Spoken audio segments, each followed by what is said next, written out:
बंदी छोड़ सतगुरु रामपाल जी परमेश्वर जी की जय हो।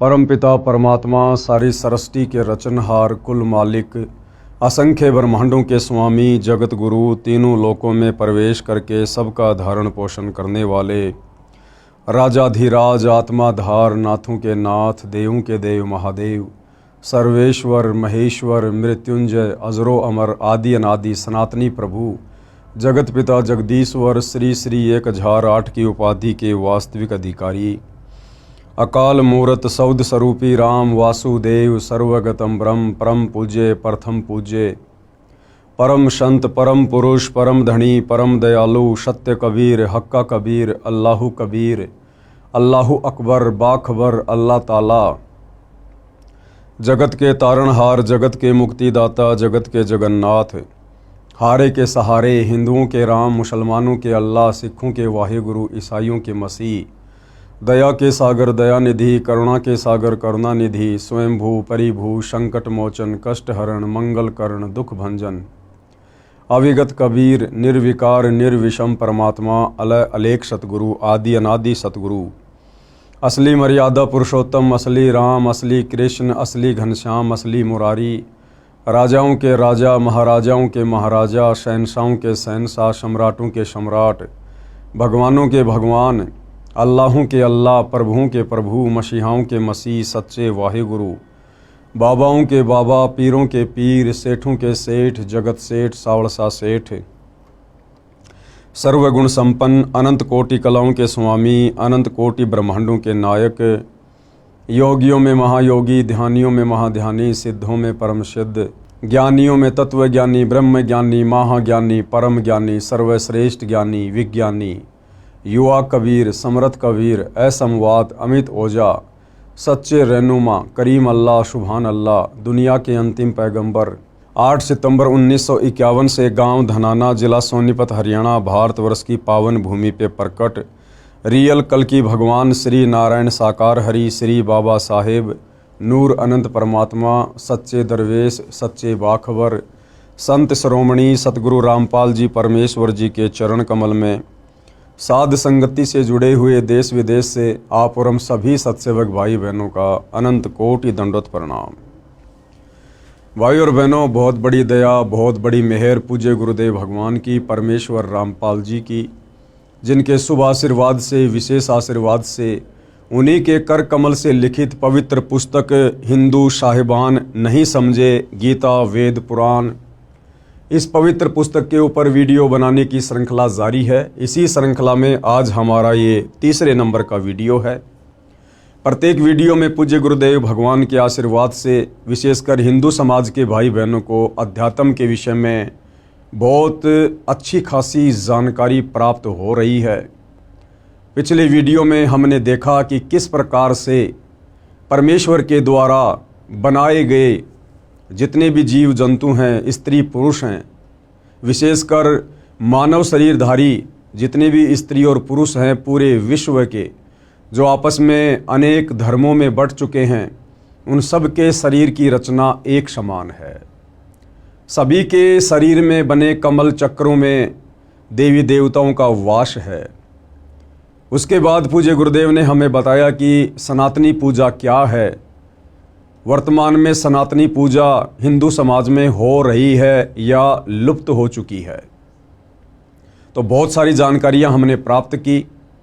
आज हम इस तीसरे पार्ट में आगे बढ़ेंगे और तीसरे पार्ट में पूज्य गुरुदेव भगवान हमें क्या समझा रहे हैं कि सभी धर्मों के मानवों को, विश्व में जितने भी धर्म हैं, हिंदू मुस्लिम सिख ईसाई जैनी सिख बौद्ध यहूदी मंगोली, जितने भी धर्म हैं तकरीबन 4000 के आसपास छोटे मोटे धर्म बने हुए हैं। उन धर्मों में जितने भी मानव शरीरधारी स्त्री या पुरुष हैं, उन सबको कर्म फल तीनों देवता ही देते हैं। कौन से तीनों देवता? श्री ब्रह्मा श्री विष्णु श्री शिव जी, क्योंकि ये तीनों देवता एक ब्रह्मांड में 3 लोक के स्वामी हैं और हम इनके अंतर्गत एक ब्रह्मांड में रहते हैं। तो ये यहाँ के मैनेजर हैं तीनों। श्री ब्रह्मा जी रजोगुण के स्वामी हैं, श्री विष्णु जी सतोगुण के स्वामी हैं और श्री शिव जी ये तमोगुण के स्वामी हैं। और पूरा ये प्राणी समुदाय इन्हीं तीनों गुणों से प्रभावित रहता है। तो विश्व के सभी धर्मों के सभी मानवों को, चाहे स्त्री हो या पुरुष हो, बच्चा हो या बूढ़ा हो, उन सबको उनके कर्मों के अनुसार फल ये तीनों देवता ही प्रदान करते हैं। अब यहाँ पर कुछ शंका समाधान है। प्रश्न शंका होती है कि शरीर में जो कमल चक्र व देवता ब्रह्मा विष्णु आदि बताए हैं, इनको न ईसाई न यहूदी न मुसलमान न सिख आदि जानते तक नहीं, मानना यानी पूजना तो दूर की कौड़ी है। तो उत्तर गुरुदेव भगवान ने दिया है कि किसी के न मानने व न जानने से इन देवताओं का अस्तित्व समाप्त नहीं हो जाता है। यह अध्यात्म ज्ञान की कमी है। संपूर्ण अध्यात्म ज्ञान जो सूक्ष्म वेद में है, यानी 5वें वेद में, कबीर सागर में, गरीबदास जी के सदग्रंथ साहिब में, उसका ज्ञान वर्तमान में मेरे यानी लेखक के, लेखक कौन? परम पूज्य सतगुरु रामपाल जी, उनके अतिरिक्त विश्व में किसी को ज्ञान नहीं है। इस संपूर्ण अध्यात्म की जानकारी वर्तमान में सतगुरु रामपाल जी के अलावा धरती पर अन्य किसी भी साधु संत महात्मा आचार्य शंकराचार्य जी को नहीं है।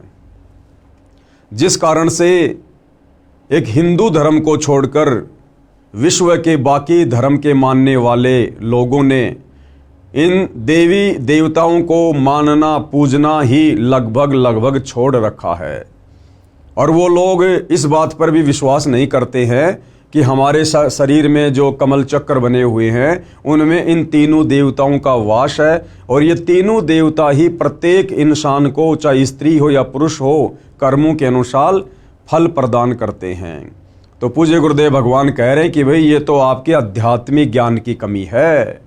आपके मानने या ना मानने से इन देवी देवताओं का अस्तित्व समाप्त नहीं हो जाता है। और जो रचना परमपिता परमेश्वर जी ने इस सृष्टि में बनाकर इन तीनों देवताओं को दी हुई है, उसके ऊपर कंट्रोल करने की, भाई हमारे मानने या ना मानने से उस परमेश्वर का विधान जो है फैल नहीं हो जाता है। प्रत्येक धर्म के व्यक्तियों को अपने ही शास्त्रों का ज्ञान भी पूर्ण नहीं है। मुसलमान भाइयों को मुसलमान धर्म की चारों पुस्तकें, तौरात, जबूर, इंजिल, कुरान शरीफ, कुरान मजीद और अनेक हदीसें, इनका भी कंप्लीट ज्ञान नहीं है। अगर होता तो ये मज़ारों पर नहीं जाते, मस्जिदों में नहीं जाते। अगर हिंदुओं को चारों वेद और गीता और 18 पुराणों का ज्ञान होता तो ये मंदिरों में नहीं जाते, मूर्ति पूजा नहीं करते, पाखंड पूजा नहीं करते। अगर ईसाइयों को बाइबल का संपूर्ण ज्ञान होता या उनके धर्म गुरुओं को होता, पोप पादरियों को होता, तो ये कभी भी चर्च में नहीं जाते उस मसीहा को ढूंढने के लिए। और यदि सिखों को गुरु ग्रंथ साहिब का ज्ञान होता तो सिख आज अध्यात्म की ऊंचाइयों को छू रहे होते। गुरुद्वारे बना बना के इस प्रकार से खाली पाठ के ऊपर आश्रित होकर ना बैठ जाते। तो भाई और बहनों, ये संपूर्ण आध्यात्मिक ज्ञान केवल वर्तमान में सतगुरु रामपाल जी के पास है। इसी कारण से मन में आता है कि ये नहीं हो सकता, वह नहीं हो सकता। आपको शास्त्रों से प्रमाणित करता हूं। अब पूज्य गुरुदेव भगवान क्या कह रहे हैं कि कोई बड़ी बात नहीं है भाई। इस काल ने अपने षड्यंत्र के तहत तुम सभी को अलग अलग धर्मों में बांट दिया, जातियों में बांट दिया, संप्रदायों में बांट दिया। तुम सबके अलग अलग इसने शास्त्र बनवा दिए। ऊपर से इस काल ने नकली संत भेजकर तुम्हारे को धर्म की उल्टी व्याख्या से परिपूर्ण करवा दिया। तो गुरुदेव भगवान कह रहे हैं कि बच्चों कोई बात नहीं है, मैं इस आध्यात्मिक ज्ञान को परमाणु के साथ में साबित करूंगा। तो भाइयों और बहनों, हमने बहुत ही ध्यानपूर्वक इन प्रमाणों को देखने और समझने की आवश्यकता है। सबसे पहले मुसलमान धर्म के लिए प्रमाण के लिए, जैसे मुसलमान धर्म की पाक पुस्तक कुरान मजीद है, ईसाई धर्म की होली बुक इंजिल है जो ईसा जी को दी गई थी, यहूदी धर्म की पाक पुस्तक तौरेत है जो मूसा जी को मिली। हज़रत दाऊद जी को जबूर पाक पुस्तक मिली। इन चारों पुस्तकों का ज्ञान दाता एक ही है। इन चारों पुस्तकों का ज्ञान दाता एक ही है। यह काल ब्रह्म ज्योति निरंजन, जिसको ये चारों धर्मों यानी पंथों वाले अपना खुदा यानी गॉड मानते हैं। इसलिए इनको ये भी मान्य होना चाहिए कि इन चारों पवित्र पुस्तकों में जो ज्ञान है वह सत्य है। यदि कोई कहे कि हम बाइबल को नहीं मानते, केवल कुरान को मानते हैं, तो वे अपने खुदा का अपमान कर रहे हैं। भाई, जब चारों पुस्तकें एक ही खुदा ने दी है, तौरात, जबूर, इंजिल और कुरान मजीद, जब चारों पुस्तकें एक ही खुदा ने दी है और आगे चलकर यदि इन पुस्तकों को मानने वाले अलग अलग पंथों में, धर्मों में विभाजित हो गए हैं, और यदि आज वो ये कहते हैं, जैसे ईसाई कहते हैं कि हम तो बाइबल के अलावा कुरान मजीद को नहीं मानते, मुसलमान कहते हैं हम तो कुरान मजीद के अलावा बाइबल को नहीं मानते, तो गुरुदेव भगवान कह रहे हैं जब लिखने वाला तुम्हारा एक ही खुदा है तो तुम उसके द्वारा लिखी गई पुस्तकों को क्यों नहीं मान रहे? इसका मतलब तुम तो अपने खुदा की रचना पर भी संदेह कर रहे हो, शक कर रहे हो, तुम अपने खुदा का अपमान कर रहे हो। जो ज्ञान पाक कुरान में नहीं है वह बाइबल में बता रखा है, इसलिए दोबारा बताना अल्लाह ने उचित नहीं समझा है। यानी संपूर्ण ज्ञान इन धर्मों के मानने वाले अल्लाह ने एक पुस्तक में ना डालकर इन चारों पुस्तकों में थोड़ा थोड़ा डाल दिया।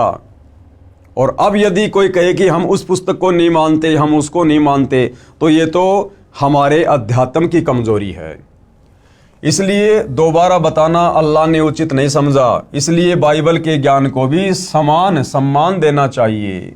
विशेष पहले यह स्पष्ट करना उचित समझता हूं कि पवित्र पुस्तक बाइबल कोई अलग शास्त्र नहीं है। इसमें पाक जबूर, पाक तौरेत, पाक इंजिल को इकट्ठा जिल्द यानी बाइंड किया है। एक मुसलमान वक्ता अपनी वीडियो में कह रहा था कि मैं बाइबल को नहीं मानता, इंजिल को मानता हूं। उस श्रीमान को यही नहीं पता बाइबल में इंजिल पुस्तक भी है। अब बाइबल ग्रंथ से कुछ प्रमाण दिखाता हूं कि विश्व के सभी मानव व अन्य प्राणियों के व्यवस्थक ये ही तीनों देवता कौन? ब्रह्मा जी, विष्णु जी तथा शिव जी हैं। अब गुरुदेव भगवान हमें बाइबल से प्रमाणित करेंगे कि विश्व के जितने भी प्राणी हैं, स्त्री या पुरुष, उन सब के व्यवस्थापक, तीनों लोकों का मैनेजमेंट संभालने वाले यही ब्रह्मा विष्णु महेश जी हैं। बाइबल ग्रंथ में सृष्टि की उत्पत्ति अध्याय में लिखा है कि परमेश्वर ने 6 दिन में सृष्टि की उत्पत्ति की, 6ठे दिन आदमी बनाए। सर्वप्रथम आदम जी को मिट्टी से बनाया, उसमें जान डाल दी। परमेश्वर जी ने मानव यानी स्त्री पुरुष को अपने जैसे शरीर वाला, अपनी ही शक्ल जैसा बनाया। साफ साफ बाइबल के उत्पत्ति ग्रंथ में प्रथम अध्याय में लिखा हुआ है कि परमेश्वर ने 6 दिन में सृष्टि बनाई, 7वें दिन तख्त पर जा विराजा। और परमेश्वर ने इंसानों को, स्त्री और पुरुष को अपनी ही शक्ल में, अपनी ही समानता में बनाया। तो परमेश्वर कैसा हुआ? साकार हुआ। जिस परमेश्वर ने बाइबल में स्पष्ट लिख रखा है कि हमने इंसानों को अपनी ही शक्ल में बनाया, तो भाई फिर परमात्मा की शक्ल कैसी है? हमारे जैसी। आदम की हड्डी निकालकर उसकी पत्नी हव्वा बनाई। परमेश्वर ने 7वें दिन विश्राम किया, ऊपर तख्त पर जा बैठा। अब यदि अल्लाह यानी गॉड निराकार है, फॉर्मलेस है, जैसा कि मुसलमान भाई कहते हैं कि अल्लाह बेचून है यानी निराकार है, दिखाई नहीं देता। ईसाई कहते हैं कि गॉड इज फॉर्मलेस यानी अल्लाह का, भगवान का, परमेश्वर का कोई रूप नहीं है। और यहाँ क्या लिखा जा रहा है बाइबल में कि 6 दिन में सृष्टि रचकर 7वें दिन परमेश्वर यानी अल्लाह तख्त पर जा विराजा यानी सिंहासन पर जाकर बैठ गया। अब भाई यदि परमेश्वर अल्लाह निराकार है, दिखाई नहीं देता, उसका कोई आकार नहीं है, तो फिर तख्त पर बैठेगा कौन? तख्त पर वो बैठेगा जो साकार है। तो भाई और बहनों, ये सारी की सारी सच्चाई हमारे ही धर्मशास्त्रों में वर्णित है, लेकिन तत्व ज्ञान के अभाव में, सच्चे सतगुरु की शरण के अभाव में, और हम इन बातों को, इस गूढ़ आध्यात्मिक ज्ञान को समझ नहीं पाए। ऊपर तख्त पर जा बैठा, उसके पश्चात श्री ब्रह्मा जी, श्री विष्णु जी तथा श्री शिव जी का कार्य प्रारंभ हो गया। श्री ब्रह्मा जी ने बाबा आदम जी तथा उनकी पत्नी हवा जी को स्वर्ग में एक वाटिका में छोड़ दिया। उनको बताया कि आप बीच में लगे वृक्षों के फल नहीं खाना, यदि खाएं तो तुम मर जाओगे। वे दोनों वाटिका में रहने लगे। जिन वृक्षों के फल खाने को प्रभु ने मना किया था, उनके फल वे नहीं खाते थे। एक दिन सर्प आया। कौन आया? सर्प आया। ये शैतान आया सर्प का रूप धारण करके। एक दिन सर्प आया, उसने हवा तथा हजरत आदम जी से पूछा कि आप बीच वाले वृक्षों के फल क्यों नहीं खा रहे? आदम व हवा ने कहा कि इनको खाने को ईश्वर ने मना किया है, यानी परमेश्वर ने मना किया है। हम इनके फल खाएंगे तो हम मर जाएंगे। सर्प बोला, इनके फल खाने से तुम बिल्कुल नहीं मरोगे। इन वृक्षों के फल खाने से तुम्हें भले बुरे का ज्ञान हो जाएगा। यानी सर्प रूप में शैतान आदम जी और हवा को भ्रमित करने लगा, परमेश्वर का वचन तुड़वाने की कोशिश करने लगा। और भाई और बहनों, हम सतगुरु रामपाल जी परमेश्वर जी के सभी फॉलोवर को, उनके भक्तों को साथ साथ में बहुत ही गहरी शिक्षा भी लेकर आगे बढ़ना है। परमेश्वर ने 6 दिन में सृष्टि रची, 7वें दिन तख्त पे जा विराजा और सारे नियम कायदे कानून आदम जी और हवा जी को समझाकर चले गए कि तुमने इस वाटिका में यानी इस बगीचे में कौन से वृक्षों के फल खाने हैं और कौन से वृक्षों के फल नहीं खाने हैं।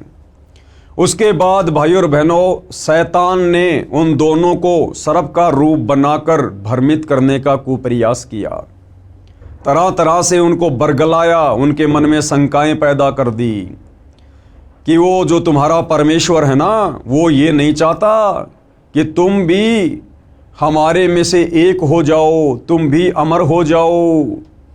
इसलिए उन्होंने तुम्हें मना किया है, क्योंकि ये बीच वाले जो फल हैं ये अमर फल हैं, इनको खाने से इंसान अमर हो जाता है और तुम्हारा परमेश्वर नहीं चाहता कि तुम अमर हो जाओ। तो इस प्रकार से सर्प ने उसको भ्रमित किया। भाई और बहनों, आज वही परमपिता परमेश्वर जिन्होंने 6 दिन में सृष्टि रची और 7वें दिन तख्त पर जा विराजे थे, कबीर देव सत्य पुरुष परम अक्षर ब्रह्म, आज वही परम अक्षर ब्रह्म सतगुरु रामपाल जी के रूप में धरती पर प्रकट हैं। और आज पूज्य गुरुदेव भगवान ने हमें अध्यात्म के साथ साथ बहुत सारे नियम भी बताए हैं, मर्यादाएं भी बताई हैं, जिनको गुरु वचन कहते हैं। अब भाइयों और बहनों, ये काल किसी न किसी के माध्यम से, किसी न किसी के रूप में, किसी न किसी को प्रेरणा करके हम सत भक्ति करने वाली आत्माओं से वो नियम तुड़वाने का प्रयास करेगा, हमारे मन में शंकाएं पैदा करेगा या करवाएगा। तो आप और हम भगत भाई बहनों ने भी वर्तमान में दृढ़ता के साथ भक्ति मार्ग पर टिके रहना है। और जो आज्ञा हमें पूज्य गुरुदेव भगवान ने अपने सत्संगों के माध्यम से दे दी है, जो नियम और मर्यादा हमारे ऊपर लागू कर दिए गए हैं, हमने उन्हीं नियम और मर्यादाओं में रहकर, गुरु वचन के अंतर्गत रहकर इस सत भक्ति को सफल करने की दिशा में आगे बढ़ना है। इन वृक्षों के फल खाने से तुम्हें भले बुरे का ज्ञान हो जाएगा। ईश्वर नहीं चाहता कि तुम्हें भले बुरे का ज्ञान हो। सर्प की बात मानकर दोनों ने भले बुरे का ज्ञान करवाने वाले वृक्षों के फल खा लिए। यानी सर्वप्रथम परमेश्वर ने जब सृष्टि रची, आदम और हवा को बनाया, तो सर्वप्रथम भाई और बहनों, आदम और हवा दोनों ने परमेश्वर का वचन तोड़ दिया।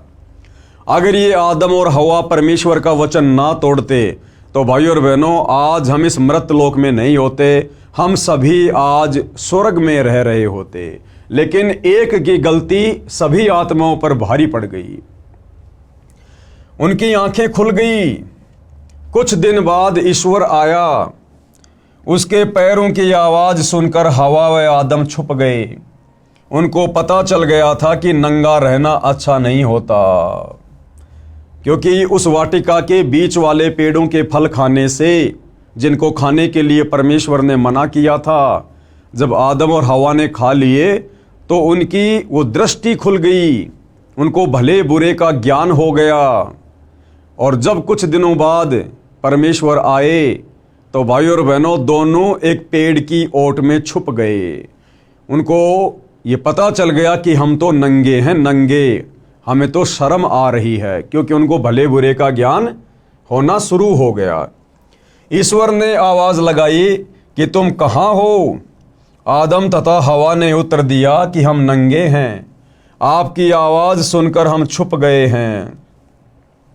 ईश्वर ने पूछा कि क्या तुमने बीच वाले वृक्षों का फल खा लिया? उत्तर मिला कि हाँ, हमने बीच वाले वृक्षों के फल खा लिए। आदम ने कहा कि आपने जो मेरे साथ स्त्री छोड़ी है, इसको सर्फ ने बहका दिया। आदम ने क्या कहा कि हे परमेश्वर, आपने मेरे साथ में ये जो स्त्री छोड़ी थी, इसको सर्प ने आकर बहका दिया और मैं फिर इसके बहकावे में आ गया, और हम दोनों ने उन फलों को खा लिया जिनको ना खाने की आज्ञा आप जी ने दी थी। हमने फल खा लिया। ईश्वर ने आदम व हवा के पहनने के लिए वस्त्र बनवाए। ईश्वर ने कहा कि मानव को भले बुरे का ज्ञान हो गया है, कहीं ये अमर होने वाले वृक्षों के फल खा ले और हम में से एक के समान हो जाए। इसलिए आदम जी व हवा जी को स्वर्ग से निकाल दिया। इस बाइबल के लेख से सिद्ध हो गया कि देवता एक से अधिक हैं। सब धर्मों के व्यक्तियों को कर्मों का फल ये तीनों देवता ही देते हैं। अन्य प्रमाण, पवित्र बाइबल के उत्पत्ति ग्रंथ 17:18 पृष्ठ 24 पर लिखा है कि अब्राहिम नामक व्यक्ति के घर 3 प्रभु आए। उस समय वह अपने घर से बाहर खेत में वृक्षों की छाया में बैठा था। दोपहर का समय था। अब्राहिम ने जमीन पर लेटकर उनको प्रणाम किया, भोजन करवाया। वे पापियों का नाश करने आए थे। कौन? तीनों देवता, ब्रह्मा विष्णु महेश। वे पापियों का नाश करने गए थे। वहां से 2 तो वापस लौट गए। एक उस नगरी में गया जहां के व्यक्ति व्यभिचारी, अन्यायी, बेहया, धर्म कर्म रहित हो चुके थे। उस नगरी को नष्ट कर दिया। इन प्रमाणों से स्पष्ट है कि यही तीनों देवता सर्व मानव को कर्मा अनुसार फल देते हैं। कौन? ब्रह्मा विष्णु महेश। नगरी नष्ट करने का कार्य तमगुण शंकर जी का है, क्योंकि ये तीनों देवता एक के गुण युक्त हैं। श्री ब्रह्मा जी रजोगुण के स्वामी हैं, जिसके प्रभाव से हम लोग बच्चे उत्पन्न करते हैं, हमारे अंदर विषय वासना जागृत होती है, धन वगैरह इकट्ठा करने की इच्छा जागृत होती है। ये रजोगुण के कारण होती है। दूसरा, गुरुदेव ने बताया श्री विष्णु जी सतोगुण के स्वामी है। अपने बाल बच्चों में, परिवार में, संपत्ति में मोह ममता, हम एक दूसरे से चिपटे रहते हैं, ये मेरा, ये मेरा, ये श्री विष्णु जी के सतोगुण के कारण है।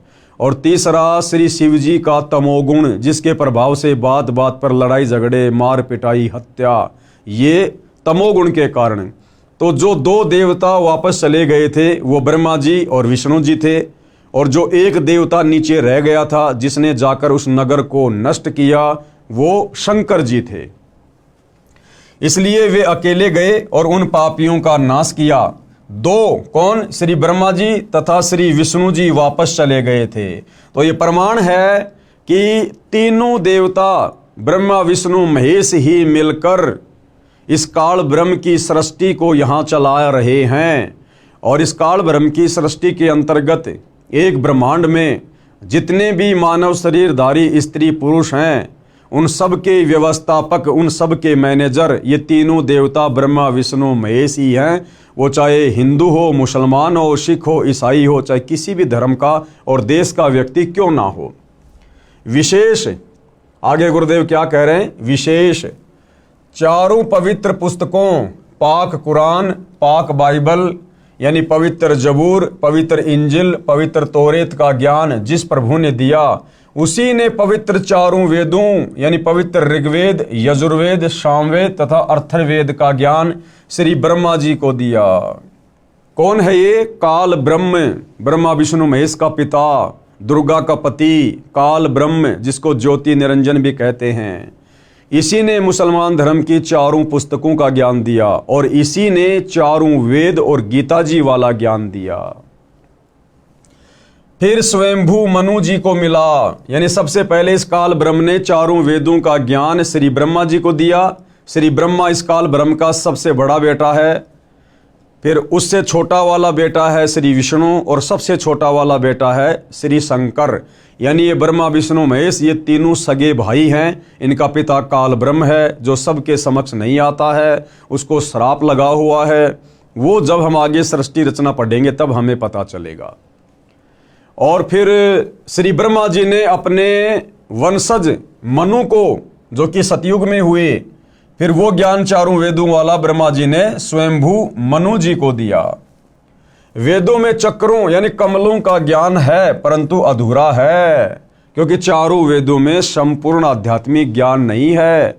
इसीलिए परमपिता परमेश्वर कबीर साहिब जी को, परम अक्षर ब्रह्म को, सत्य पुरुष को स्वयं तत्वदर्शी संत का रूप धारण करके पृथ्वी पर चारों वेदों से ऊपर का ज्ञान देने के लिए आना पड़ता है। सूक्ष्म वेद में संपूर्ण अध्यात्म ज्ञान है, उसी से कमल चक्रों का संपूर्ण ज्ञान पहले लिख दिया है। पवित्र वेदों का ज्ञान इन चारों पाक पुस्तकों तौरेत, जबूर, इंजिल तथा कुरान से पहले का है। इसलिए प्रभु ने इन पुस्तकों में दोबारा बताना उचित न समझा। सूक्ष्म वेद पांचवा वेद है। सूक्ष्म वेद कौन सा वेद है? पांचवा वेद। उसमें संपूर्ण अध्यात्म ज्ञान है, उसमें कमलों का वर्णन विस्तार से कहा है। वह संपूर्ण ज्ञान न वेदों में है, न गीता में, न पुराणों में, न कुरान में, न बाइबल में। क्योंकि गीता ज्ञान देने वाले ने गीता अध्याय 4 श्लोक 34 में कहा है कि तत्व ज्ञान जो गीता में नहीं है उसको तत्वदर्शी संतों के पास जाकर प्राप्त कर। भाइयों और बहनों, गीता का ज्ञान वेदों वाला ही ज्ञान है, यानी चारों वेदों का निष्कर्ष पवित्र गीता जी है। और संपूर्ण आध्यात्मिक ज्ञान ना तो चारों वेदों में है, फिर गीता जी में होगा कहाँ से? इसीलिए गीता ज्ञान देने वाले भगवान ने गीता अध्याय 4 श्लोक 34 में कहा है कि हे अर्जुन, उस तत्व ज्ञान को प्राप्त करने के लिए, समझने के लिए तू तत्वदर्शी संतों की खोज कर।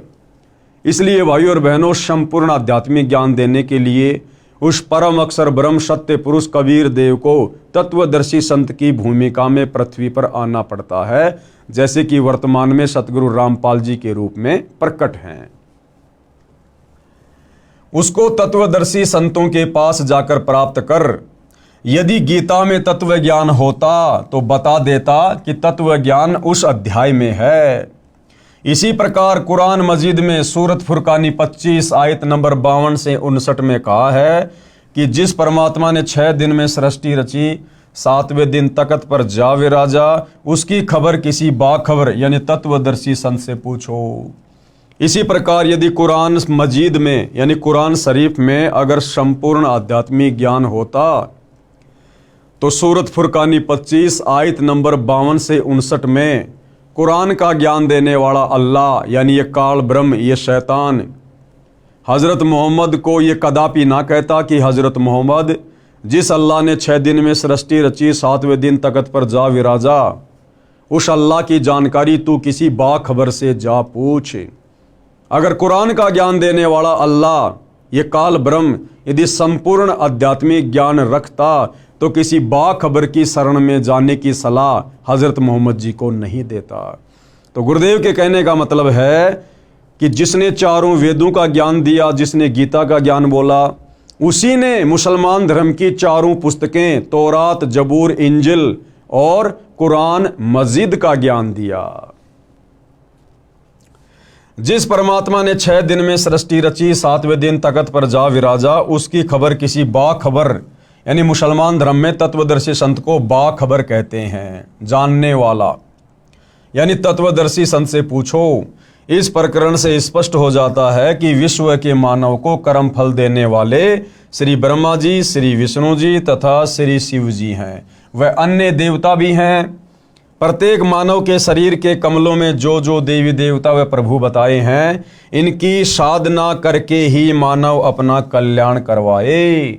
और वही संसार में दूसरा कोई तरीका नहीं है सत भक्ति करके अपनी आत्मा का कल्याण करवाने का। आगे पूज्य गुरुदेव भगवान हमें क्या सलाह दे रहे हैं। मैं रामपाल दास व मेरे अनुयायी इन देवताओं की साधना नित्य करते हैं।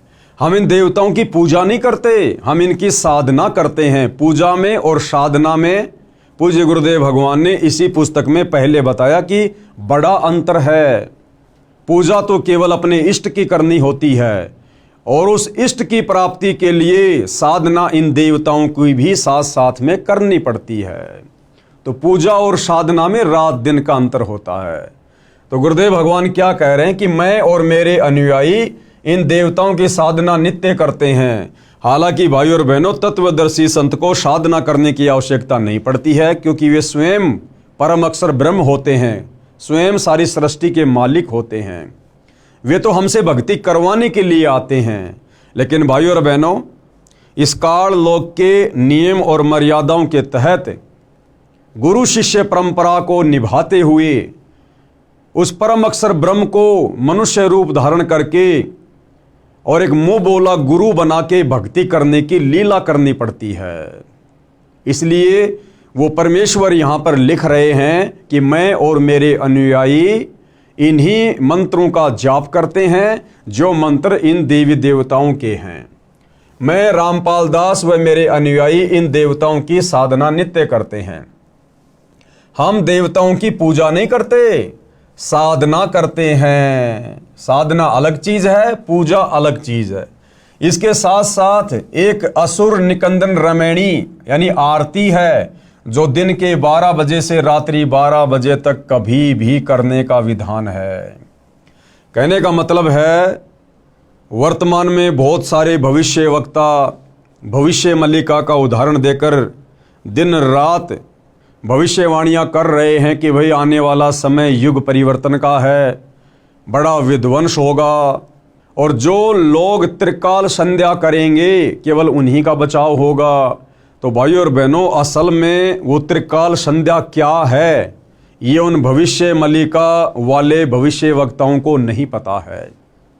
ये वास्तविक त्रिकाल संध्या यानी दिन में 3 समय की जाने वाली आरती, ये भी वर्तमान में केवल सतगुरु रामपाल जी के पास ही है।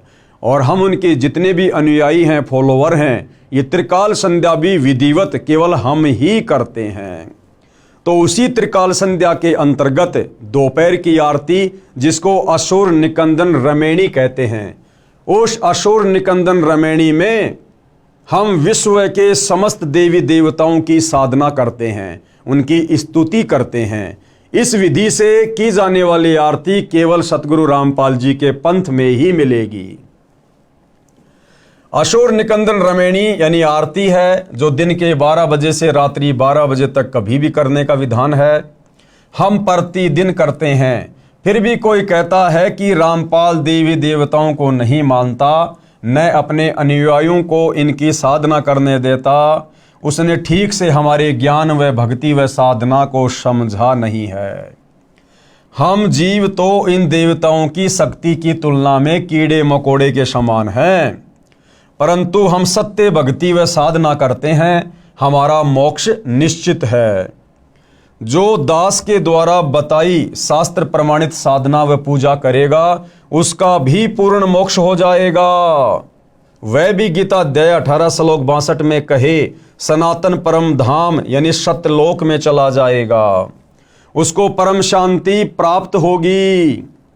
उसका 3 ताप का कष्ट भी समाप्त हो जाएगा। अब भाइयों और बहनों, ये 3 ताप का कष्ट, विश्व के समस्त प्राणी, उनके ऊपर जो भी आपत्तियां आती हैं, आपदा आती हैं, वो 3 ताप के कष्ट के कारण ही आती है। और ये 3 ताप के कष्ट हैं दैहिक, दैविक और आध्यात्मिक, जिनका खुलासा आगे पूज्य गुरुदेव भगवान करेंगे। दैहिक यानी शरीर में आने वाले कष्ट, दैविक यानी किसी देवी देवता का रुष्ट हो जाना, और आध्यात्मिक किसी के द्वारा जादू जंत्र करवा देना, टोना टोटका करवा देना, मूठ वगैरह करवा देना। ये 3 ताप के कष्ट होते हैं जिससे मनुष्य शरीरधारी प्राणियों को दुखी किया जाता है। तो ये 3 ताप के कष्ट भी यदि इस पृथ्वी पर समूल रूप से नष्ट होते हैं तो केवल जगत गुरु तत्वदर्शी सतगुरु रामपाल जी की सत्य साधना करने से दूसरा धरती पर कोई उपाय नहीं है। तो क्या कह रहे हैं गुरुदेव? 3 ताप का कष्ट भी समाप्त हो जाएगा जो जीव के दुखों का मूल है। नोट, पूजा व साधना में क्या अंतर है? अब हमने अध्यात्म को जानने के लिए आगे बढ़ने से पहले यह जानना पड़ेगा कि सतगुरु रामपाल जी के सभी फॉलोअर इन तीनों देवताओं की जो साधना करते हैं, ये साधना क्या है और भक्ति मार्ग में पूजा क्या है, पूजा किसकी करनी पड़ेगी, तो ये सारी जानकारी गुरुदेव हमें बता रहे हैं। पूजा व साधना में क्या अंतर है, कृपया आप जी पढ़ें इसी पुस्तक के पेज नंबर 179 पर, जो हम आगे की वीडियो में पढ़ेंगे। यहाँ केवल 2 शब्द हैं, यानी संक्षिप्त वर्णन है। जो प्रार्थना हम करते हैं उसका कुछ अंश यहाँ लिखता हूँ। जैसे दोपहर की आरती में हम भगत भाई बहन जो समस्त देवी देवताओं की स्तुति करते हैं, वंदना करते हैं, संक्षेप में गुरुदेव भगवान थोड़ा बहुत उस आरती को यहाँ लिख रहे हैं, ताकि प्रथम बार सतगुरु रामपाल जी की पुस्तकें पढ़ने वाला, उनके सत्संग सुनने वाला किसी भी प्रकार की शंका में ना रहे, भ्रमणा में ना रहे कि भाई सतगुरु रामपाल जी तो देवी देवताओं की पूजा छुड़वाते हैं, उनकी साधना छुड़वाते हैं। ऐसा कुछ भी नहीं है। सतगुरु रामपाल जी देवी देवताओं की वास्तविक साधना करवाते हैं। और हम सभी भगत भाई बहन जो सतगुरु रामपाल जी के फॉलोवर हैं, जो दोपहर की आरती करते हैं, उसमें इन समस्त देवी देवताओं का जिक्र है। मैं लेखक देवी देवताओं का सम्मान करता हूँ। हम सभी सतगुरु रामपाल जी के फॉलोवर समस्त देवी देवताओं का सम्मान करते हैं, आदर करते हैं, लेकिन पूजा हम केवल अपने गुरुदेव भगवान की करते हैं, अपने इष्ट की करते हैं। पूजा केवल परमेश्वर की करनी होती है, बाकी आदर सम्मान हम सबका करते हैं। मैं तथा मेरे अनुयायी प्रतिदिन विश्व के सभी देवी तथा देवताओं का सम्मान व उनकी स्तुति करते हैं। प्रमाण के लिए दोपहर की स्तुति के कुछ अंश। सत्य पुरुष समर्थ ओंकारा, अदली पुरुष कबीर हमारा, यानी जिसकी हमने पूजा करनी है वो हमारा इष्ट है कबीर, जो वर्तमान में तत्वदर्शी संत का रोल कर रहे हैं, यानी तत्वदर्शी संत की भूमिका कर रहे हैं सतगुरु रामपाल जी। ये स्वयं कबीर परमेश्वर हैं। तो पूजा तो हमने केवल अपने गुरुदेव भगवान की करनी है, उनके अनुसार बताई गई ही हमने भक्ति करनी है। बाकी आदर सम्मान हम सभी देवी देवताओं का करते हैं, उनके भी मंत्र जाप करते हैं। सत्य पुरुष समर्थ ओंकारा, अदली पुरुष कबीर हमारा, आदि युगादि दया के सागर, काल कर्म के मोचन आगर, दुख भंजन दरवेश दयाला, असुर निकंदन करे पैमाला, आव खाक पावक और पोना, गगन सुन्न दरियाई दोना, धर्म राय दरबानी चेरा, सुर असुरों का करे निबेरा, सत का राज धर्म राय कर ही, अपना किया सभय दंड भर ही, शंकर शेष और ब्रह्मा विष्णु। ये देखिएगा, हम लोग जो दोपहर की आरती करते हैं, जो दोपहर की संध्या करते हैं, उसमें विश्व के तमाम देवी देवताओं की स्तुति आ जाती है। कुछ एक के नाम लिख दिए जाते हैं, कुछ एक की वैसे सूक्ष्म रूप से हो जाती है। शंकर, शंकर यानी श्री शंकर जी, शंकर। शेष यानी शेषनाग, और ब्रह्मा और विष्णु। शंकर, शेष और ब्रह्मा विष्णु नारद सारद जाउर रसनम, नारद यानी नारद जी, और शारद यानी शारदा देवी सरस्वती। गौरीज और गणेश गोसाई, गौरीज यानी गौरीजा शंकर जी की पत्नी, और गणेश शंकर जी के पुत्र। कारज सकल सिद्ध हो जाई, ब्रह्मा विष्णु और शंभु शेषा, ये तीनों देव दयालु हमेशा। सावित्री और लक्ष्मी गौरा, सावित्री यानी श्री ब्रह्मा जी की पत्नी, लक्ष्मी यानी श्री विष्णु जी की पत्नी, और गौरा यानी श्री शंकर जी की पत्नी। तीहूं देवा सिर कर है चौरा, ये तीनों स्त्रियां अपने अपने पति के शीश पर चवर करती है। नील नाभ से ब्रह्मा आए, आदि ओम के पुत्र कहाए। शंभु मनु ब्रह्मा की शाखा, शंभु मनु यानी स्वयंभू मनु, ये ब्रह्मा जी से उत्पन्न है जिनको ब्रह्मा जी ने वेद दिए। ऋग यजुश्याम अथर्वन भाषा, पीव्रत भया उतान्नम पाता, जाके धुरु है आत्मज्ञाता। शनक सनंदन सनातन संत कुमारा, ये ब्रह्मा जी के 4 पुत्र हैं, 4 पुत्र अनुरागी धारा। 33 कोटि कला विस्तारी, सहस 88 मुनि जन ध्यारी। कश्यप पुत्र सूरज सुरज्ञानी, 3 लोक में किरण समानी। ये जो कश्यप जी हैं इनके पुत्र हैं सूर्य देव, और 3 लोक में किरण समानी। 60,000 संगी बल खेलम, और बीना रागी अजब बलेलम। 3 कोटि योद्धा संग जाके, यानी सूर्य के ऊपर जो देवता कंट्रोल करता है सूर्य देव, उसके अंग संग 3 करोड़ योद्धा रहते हैं। सिकबंदी हैं पूर्ण साखें, हाथ खड़ग गल पुष्प की माला। कश्यप सुत है रूप विशाला। कौस्तुभ मणि जड़ा विमान तुम्हारा, यानी सूर्य देव का जो विमान है वो कौस्तुभ मणियों से जड़ा हुआ है। और सुर नर मुनि जन करत जुहारा।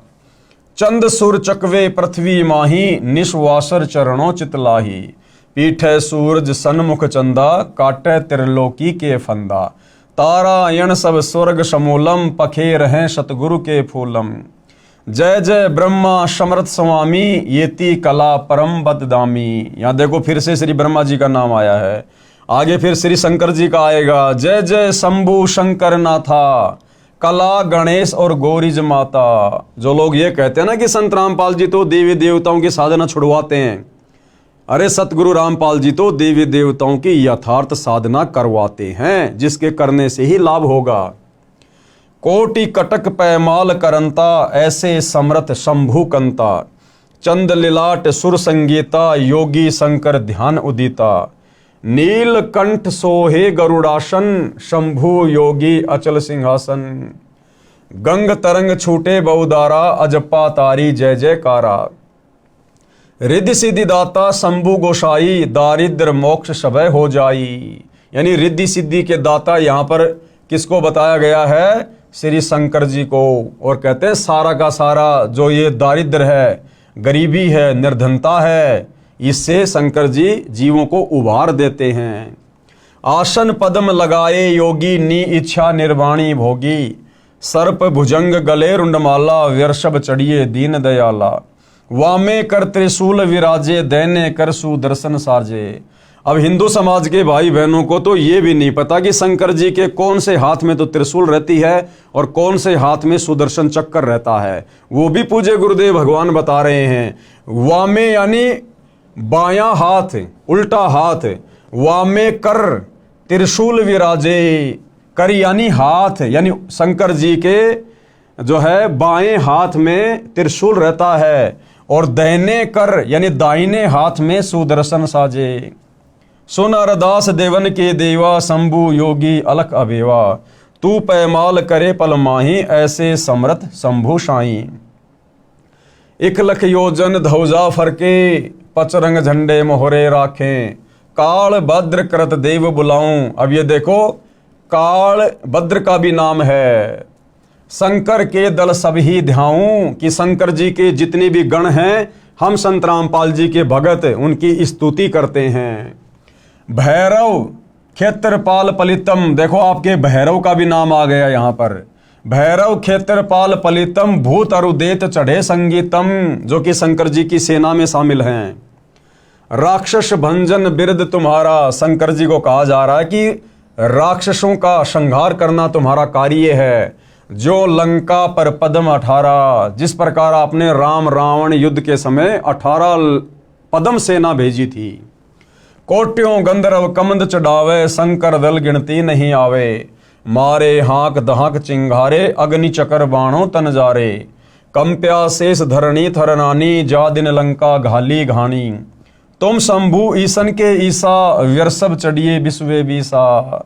इंद्र कुबेर और वरुण बुलाऊं, ये देखिए इंद्र देवताओं का राजा, ये कुबेर धन का देवता, वरुण जल का देवता। इंद्र कुबेर और वरुण बुलाऊं, राप्ती सवेत सिंहासन ल्याऊं। इंद्र दल बादल दरियाई, 96 कोटि की हुई चढ़ाई। सुरपति चढ़े इंद्र अनुरागी, अनंत पदम गंधर्व बड़वागी। कृष्ण भंडारी चढ़े कुबेरा, अब दिल्ली मंडल बोर्यों फेरा। वरुण विनोद चढ़े ब्रह्मज्ञानी, कला संपूर्ण 12 बाणी। धर्मराय आदि युगादि चेरा, 14 कोटि कटक दल तेरा। चित्रगुप्त के कागज माही, जेता उपजा सतगुरु साई। सातों लोकपाल का रासा, उर्मे धरिये साधु दासा। विष्णुनाथ है असुर निकंदन, संतों के सब काटे फंदन। नरसिंह रूप धरे गुरु राया, हिरणा कुशकु मारण धाया। शंख चक्र गदा पद्म विराजे, भाल तिलक जाके उर साजे। ये आपके विष्णु जी की महिमा की जा रही है। वाहन गरुड़ किरसन अश्वारा, लक्ष्मी ढोरे चवर अपारा। रावण अहिरावण से मारे, सेतु बांध सेना दल तारे। जरासिंध और बाली खपाए, कंस के चानोर हराए। और काली दैम्य नागी नाथा, शिशुपाल चकर से काट्या माथा। काल यवन मथुरा पर धाये, 18 कोटि कटक चढ़ आए। और मुचकंद पर पीतांबर डार्या, काल यवन जहां बेग सिंहार्या। परशुराम 52 अवतारा, ये आपके परशुराम जी का भी नाम ले दिया गया है। और कोई न जाने भेव तुम्हारा, शंखासुर मारे निर्वाणी, बरहा रूप धरे परवानी। राम अवतार रावण की बेरा, ये त्रेता युग में जन्मे विष्णु अवतार रामचंद्र जी का भी जिक्र कर दिया। राम अवतार रावण की बेरा। और ये आपके हनुमान जी का नाम भी आ गया, हनुमत हाका सुनी सुमेरा। अब बताओ आप ये कैसे कह सकते हो कि सतगुरु रामपाल जी देवी देवताओं की साधना छुड़वाते हैं? बताइए, आपके तमाम मुख्य मुख्य देवी देवताओं की हम सतगुरु रामपाल जी के भगत रोजाना त्रिकाल संध्या के अंतर्गत जो दोपहर की आरती है, उसमें रोजाना हम इनकी स्तुति कर रहे हैं, हम इनकी साधना कर रहे हैं और पूजा अपने इष्ट की करते हैं, कबीर देव की, अपने गुरुदेव भगवान की। तो भाई और बहनों, अध्यात्म को अच्छे से समझने की आवश्यकता है। अब आगे क्या कह रहे हैं गुरुदेव भगवान? गीता ज्ञान दाता से अन्य पूर्ण परमात्मा का प्रमाण। यानी अभी तक हिंदू समाज में विशेषकर यही धारणा है कि गीता जी का ज्ञान श्री कृष्ण ने दिया। जबकि भाई और बहनों, आप इस पुस्तक को धीरे धीरे आगे पढ़ेंगे और साथ में सतगुरु रामपाल जी के सत्संग सुनते रहेंगे यूट्यूब पर, मोबाइल में, तो आप जियों को क्लियर हो जाएगा प्रमाणों के साथ में कि गीता जी का ज्ञान श्री कृष्ण जी ने नहीं, बल्कि श्री कृष्ण जी के अंदर प्रेत की तरह प्रवेश करके इस काल ब्रह्म ने सारा ज्ञान बोला। ये गीता जी की अध्याय और श्लोक दिखाकर आप जियों को क्लियर किया जाएगा। तो गीता का ज्ञान बोलने वाला कौन? ये काल ब्रह्म, जो कि ब्रह्मा विष्णु महेश का पिता है, दुर्गा का पति है। उसी ने मुसलमान धर्म की चारों पुस्तकों का ज्ञान दिया, उसी ने चारों वेद और गीता जी का ज्ञान दिया। उस काल ब्रह्म से अन्य है वो पूर्ण परमात्मा, जिसका जिक्र उसने गीता जी अध्याय 18 श्लोक नंबर 62 में किया है, जिसको परम अक्षर ब्रह्म भी कहते हैं, जिसको सत्य पुरुष कहा है, जिसका कबीर देव नाम है। जो कबीर देव वर्तमान में सतगुरु रामपाल जी के रूप में धरती पर प्रकट हैं।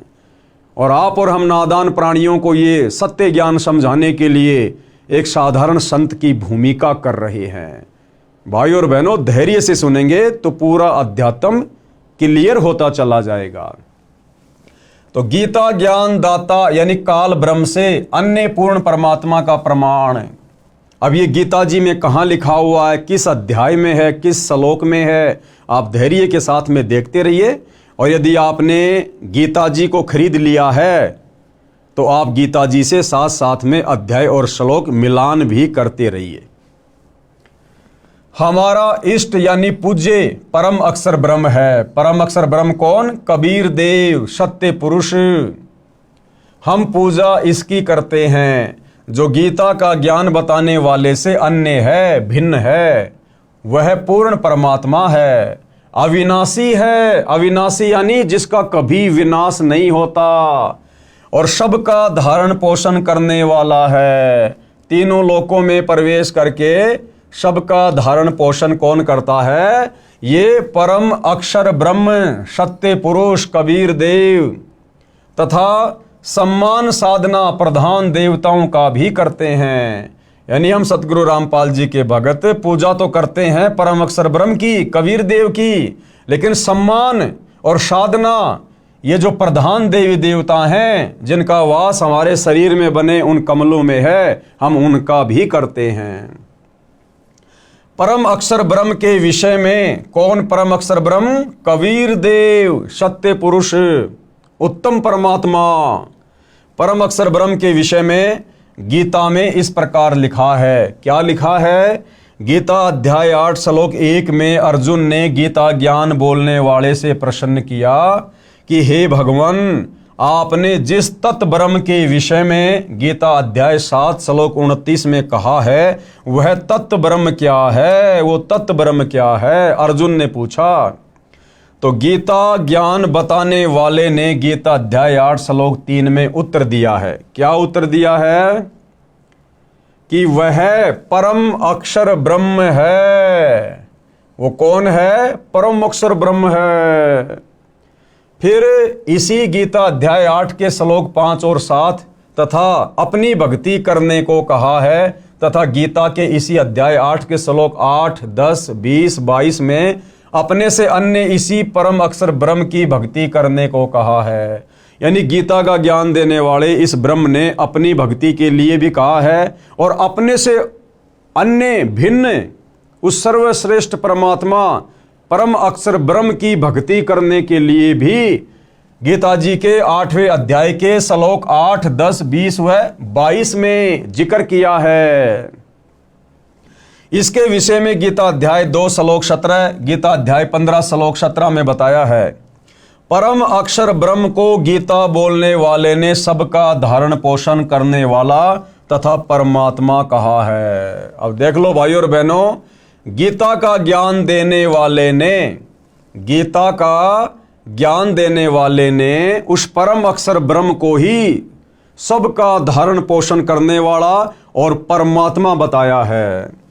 परम अक्षर ब्रह्म को, किसको? परम अक्षर ब्रह्म को, कबीर देव को, सत्य पुरुष को गीता बोलने वाले ने सबका धारण पोषण करने वाला तथा परमात्मा कहा है।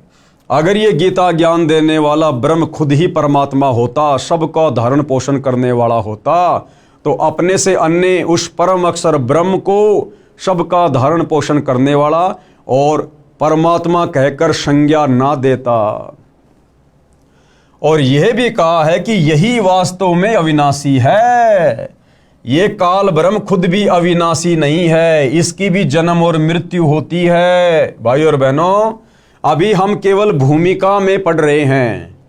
भूमिका समाप्त होने के बाद जब हम इस पवित्र पुस्तक हिंदू साहिबान नहीं समझे गीता वेद पुराण में आगे बढ़ेंगे, तो साथ साथ में पूज्य गुरुदेव भगवान गीता के श्लोक दिखाएंगे, अध्याय बताएंगे, और आंखों देखकर हमें फिर विश्वास होगा कि वास्तव में गीता ज्ञान देने वाला भगवान कंप्लीट नहीं है। और गीता का ज्ञान श्री कृष्ण ने नहीं बोला। श्री कृष्ण जी का तो केवल शरीर काम में लिया गया था। उस शरीर के अंदर प्रेत की तरह प्रवेश करके इनके पिता यानी ब्रह्मा विष्णु महेश के पिता इस काल ब्रह्म ने वो ज्ञान दिया।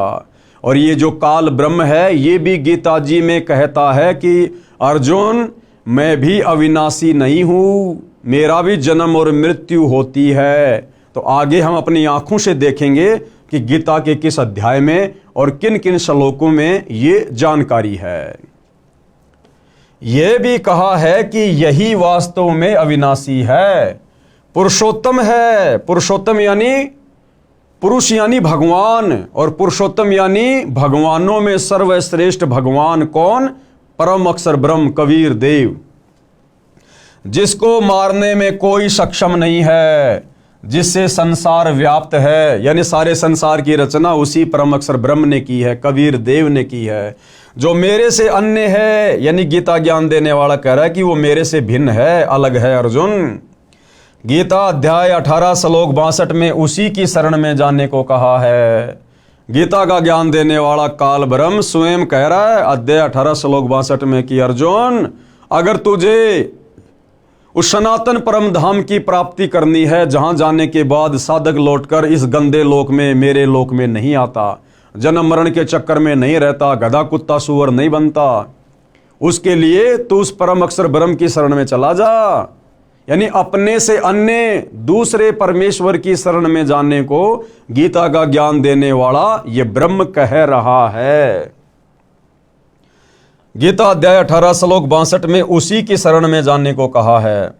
पेश है प्रमाण के लिए गीता अध्याय 7 श्लोक 29, गीता अध्याय 8 श्लोक 1, 3, 5, 10, 20 और 22 तथा गीता अध्याय 15 श्लोक 17, गीता अध्याय 2 श्लोक 17 की फोटो कॉपी।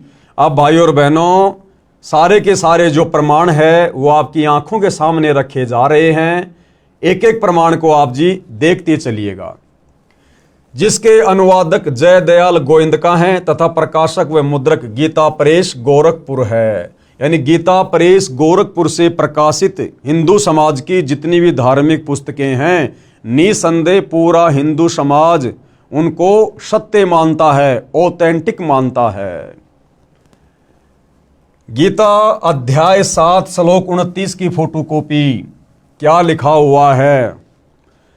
जरा मरण मोक्षाय माम आश्रित यतंती ये ते ब्रह्म तत्व विदु कृतनाम अध्यात्म कर्म च अखिलम। और बिल्कुल संस्कृत के सामने हिंदी भी लिखी हुई है ताकि समझने में कोई दिक्कत ना रहे। तो ये जो काल ब्रह्म है जिसने गीता जी का ज्ञान दिया, तो ये काल ब्रह्म क्या कह रहा है? अपने से अन्य किसी और को परमात्मा बता रहा है।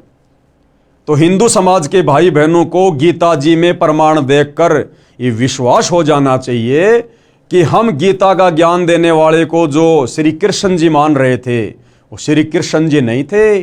श्री कृष्ण जी में प्रवेश करके काल ब्रह्म गीता का ज्ञान दे रहा है।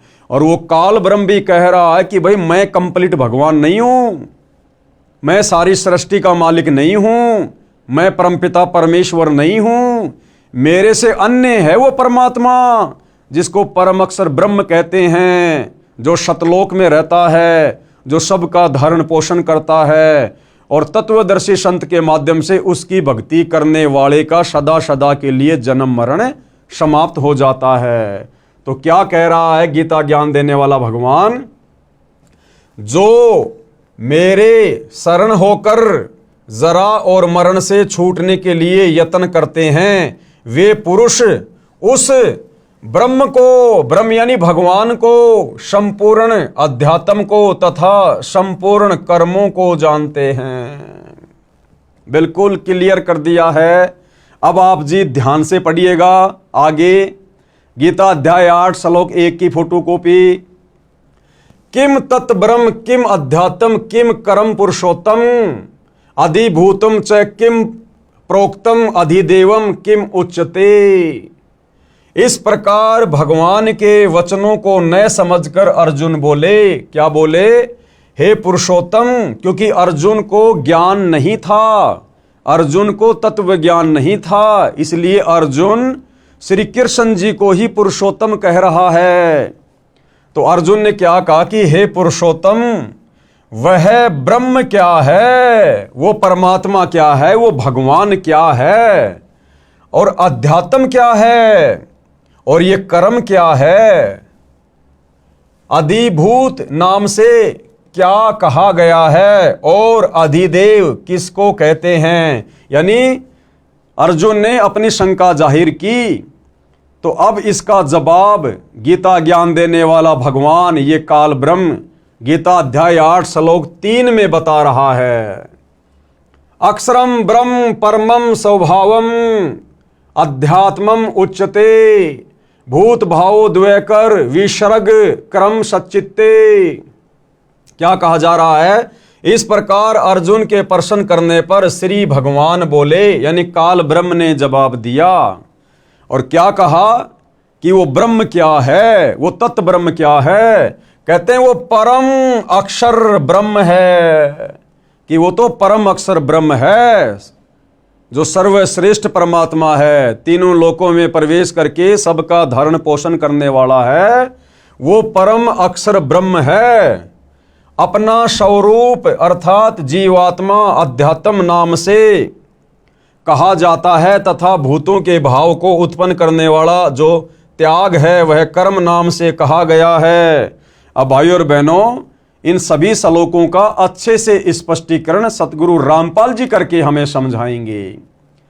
गीता अध्याय 8 श्लोक 5 की फोटोकॉपी, ये श्लोक आप भाई बहनों की आंखों के सामने है, आप अपने सामने रखी गीता से मिला सकते हैं।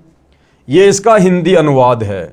जो पुरुष यानी जो भगवान, पुरुष यानी भगवान, कौन कह रहा है? गीता ज्ञान देने वाला ब्रह्म कह रहा है कि जो पुरुष यानी भगवान अंत काल में भी मुझको ही सुमरण करता हुआ शरीर को त्याग कर जाता है, वह मेरे साक्षात स्वरूप को प्राप्त होता है, इसमें कुछ भी संशय नहीं है।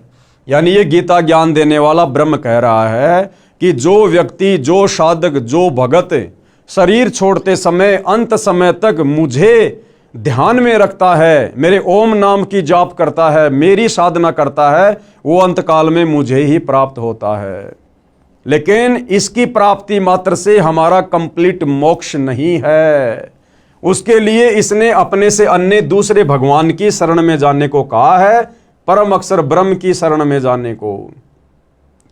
गीता अध्याय 8 श्लोक 6 की फोटोकॉपी, ये संस्कृत में श्लोक लिखा हुआ है, आप जी पढ़ सकते हैं।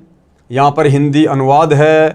कौन्ते, कौन्ते यानी हे कुंती पुत्र अर्जुन, यह मनुष्य अंतकाल में जिस जिस भी भाव को सुमरण करता हुआ शरीर का त्याग करता है, उसको ही प्राप्त होता है, क्योंकि वह सदा उसी भाव में रहा है। क्या भाव है इसका? कि ये मनुष्य स्त्री हो या पुरुष हो, अंतकाल में जिसको भी सुमरण करता हुआ शरीर छोड़ता है, उसी के धाम में चला जाता है, उसी के लोक में चला जाता है। सीधी भाषा में गुरुदेव ने बताया कि जहां आशा तहां बासा होई, मन कर्म वचन सुमरियो सोई। अंतकाल में ये प्राणी जिस भी भाव में भावित रहता है, यानी जिसका भी सुमरण करता है, जिसमें भी इसकी सुरती टिकी रहती है, जैसे कोई अपने इष्ट विष्णु जी का ध्यान करता है, विष्णु जी का सुमरण करता है, तो शरीर छोड़ने के बाद वो साधक सीधा विष्णु जी के लोक में जाता है। और यदि शरीर छोड़ते समय कोई व्यक्ति अपने बेटा बेटी, खेत खलिहान, कार कोठी, अगर उनके बारे में सुमरण करता है, उनका चिंतन करता है, उनके विषय में सोचता रहता है कि मेरे मरने के बाद मेरे परिवार का क्या होगा, इस फसल को कौन संभालेगा, खेती बाड़ी का ध्यान कौन रखेगा, मेरे बच्चे अभी बहुत छोटे हैं, तो मरते समय उस नादान प्राणी की सोच, सुरती, सुमरण, चिंतन उस परिवार में रहा, तो शरीर छोड़ने के बाद वो उसी परिवार में वापस गधा कुत्ता बनकर, गाय बैल भैंस बनकर जन्म लेता है। तो इस अध्याय का ये सारांश है कि हे कुंती पुत्र अर्जुन, यह मनुष्य अंतकाल में, अंतकाल यानी शरीर छोड़ते समय जिस जिस भी भाव को सुमरण करता हुआ शरीर का त्याग करता है, उसको ही प्राप्त होता है, क्योंकि वह सदा उसी भाव से भावित रहा है। गीता अध्याय 8 श्लोक नंबर 7 की फोटोकॉपी, ये श्लोक आप जी की आंखों के सामने है, यहां पर हिंदी लिखी हुई है। इसलिए हे अर्जुन, तू सब समय में निरंतर मेरा सुमरण कर और युद्ध भी कर। अब भाइयों और बहनों, ये काल ब्रह्म नहीं चाहता कि कोई भी प्राणी मेरे इस 21 ब्रह्मांड से निकलकर मुक्ति को प्राप्त हो जाए, उस परम अक्षर ब्रह्म के सनातन परम धाम सतलोक में चला जाए। ये काल ब्रह्म ऐसा क्यों नहीं चाहता है? इसीलिए तो यहां पर अर्जुन को सत्यता नहीं बता रहा, अर्जुन को हकीकत नहीं बता रहा। ये तो कह रहा है कि अंत समय में ये प्राणी जिसका भी सुमरण करता हुआ शरीर छोड़ता है उसी के लोक में चला जाता है। और अध्याय 18 श्लोक 62 में यह भी कह दिया कि मेरे से अन्य वो परम अक्षर ब्रह्म है, पूर्ण परमात्मा, जहां जाने के बाद साधक फिर कभी लौटकर इस गंदे संसार में नहीं आता। फिर यहां पर गीता अध्याय 8 श्लोक 7 में वो अर्जुन को क्यों भ्रमित कर रहा है कि इसलिए अर्जुन तू मेरा ध्यान कर और तू युद्ध भी कर, क्योंकि वो नहीं चाहता कि कोई भी प्राणी उसके जाल से बाहर निकल जाए, उसके लोक से बाहर निकल जाए। ऐसा क्यों? क्योंकि भाइयों और बहनों, गीता का ज्ञान देने वाले इस काल ब्रह्म को, ज्योति निरंजन को, दुर्गा के पति को, ब्रह्मा विष्णु महेश के पिताजी को, पूर्ण परमात्मा परम अक्षर ब्रह्म की ओर से एक भयंकर श्राप लगा हुआ है। वो श्राप क्यों लगा, कहां लगा, क्या गलती करी थी और क्या वो श्राप था, इसको प्रतिदिन 1 लाख मानव शरीरधारी स्त्री पुरुषों के सूक्ष्म शरीर में जमा वासना को, गंध को खाने का श्राप लगा हुआ है। इसलिए ये यहां पर सभी को भ्रमित रखता है और अपनी ही साधना में लगा के रखना चाहता है, ताकि ये प्राणी इस काल ब्रह्म की साधना करके इसी के 21 ब्रह्मांड में जन्मते रहें और मरते रहें और इसके भोजन की व्यवस्था बनी रहे। तो भाइयों और बहनों, जब हम आगे इसी पुस्तक में या यूट्यूब पर मोबाइल से सतगुरु रामपाल जी के सृष्टि रचना वाले सत्संग सुनेंगे, तब हमें पता चलेगा कि इस काल ब्रह्म ने उस सनातन परम धाम में, ये भी पहले वहीं रहता था परम अक्षर ब्रह्म के पास में, ये भी उसी का बेटा है, उसी की संतान है, उसी की आत्मा है। इसने वहां सतलोक में क्या ऐसी गलती कर दी थी जिस कारण से कबीर परमेश्वर जी ने, परम अक्षर ब्रह्म ने इस काल समेत दुर्गा को और हम सभी आत्माओं को इसके साथ इस गंदे लोक में यानी 21 ब्रह्मांड में सतलोक से 16 शंख कोस की दूरी पर भेज दिया। तो ये सारी जानकारी भाइयों और बहनों हमें सृष्टि रचना को पढ़ने और सुनने से मिलेगी। आगे चलकर इस पुस्तक में भी सृष्टि रचना लिखी हुई है। आप जी यूट्यूब पर संत रामपाल जी के सत्संग के माध्यम से भी सृष्टि रचना को समझ सकते हैं। तो यहां पर यह काल ब्रह्म, गीता का ज्ञान देने वाला भगवान, ये अर्जुन को भ्रमित कर रहा है। इसलिए हे अर्जुन, तू सब समय में निरंतर मेरा स्मरण कर और युद्ध भी कर।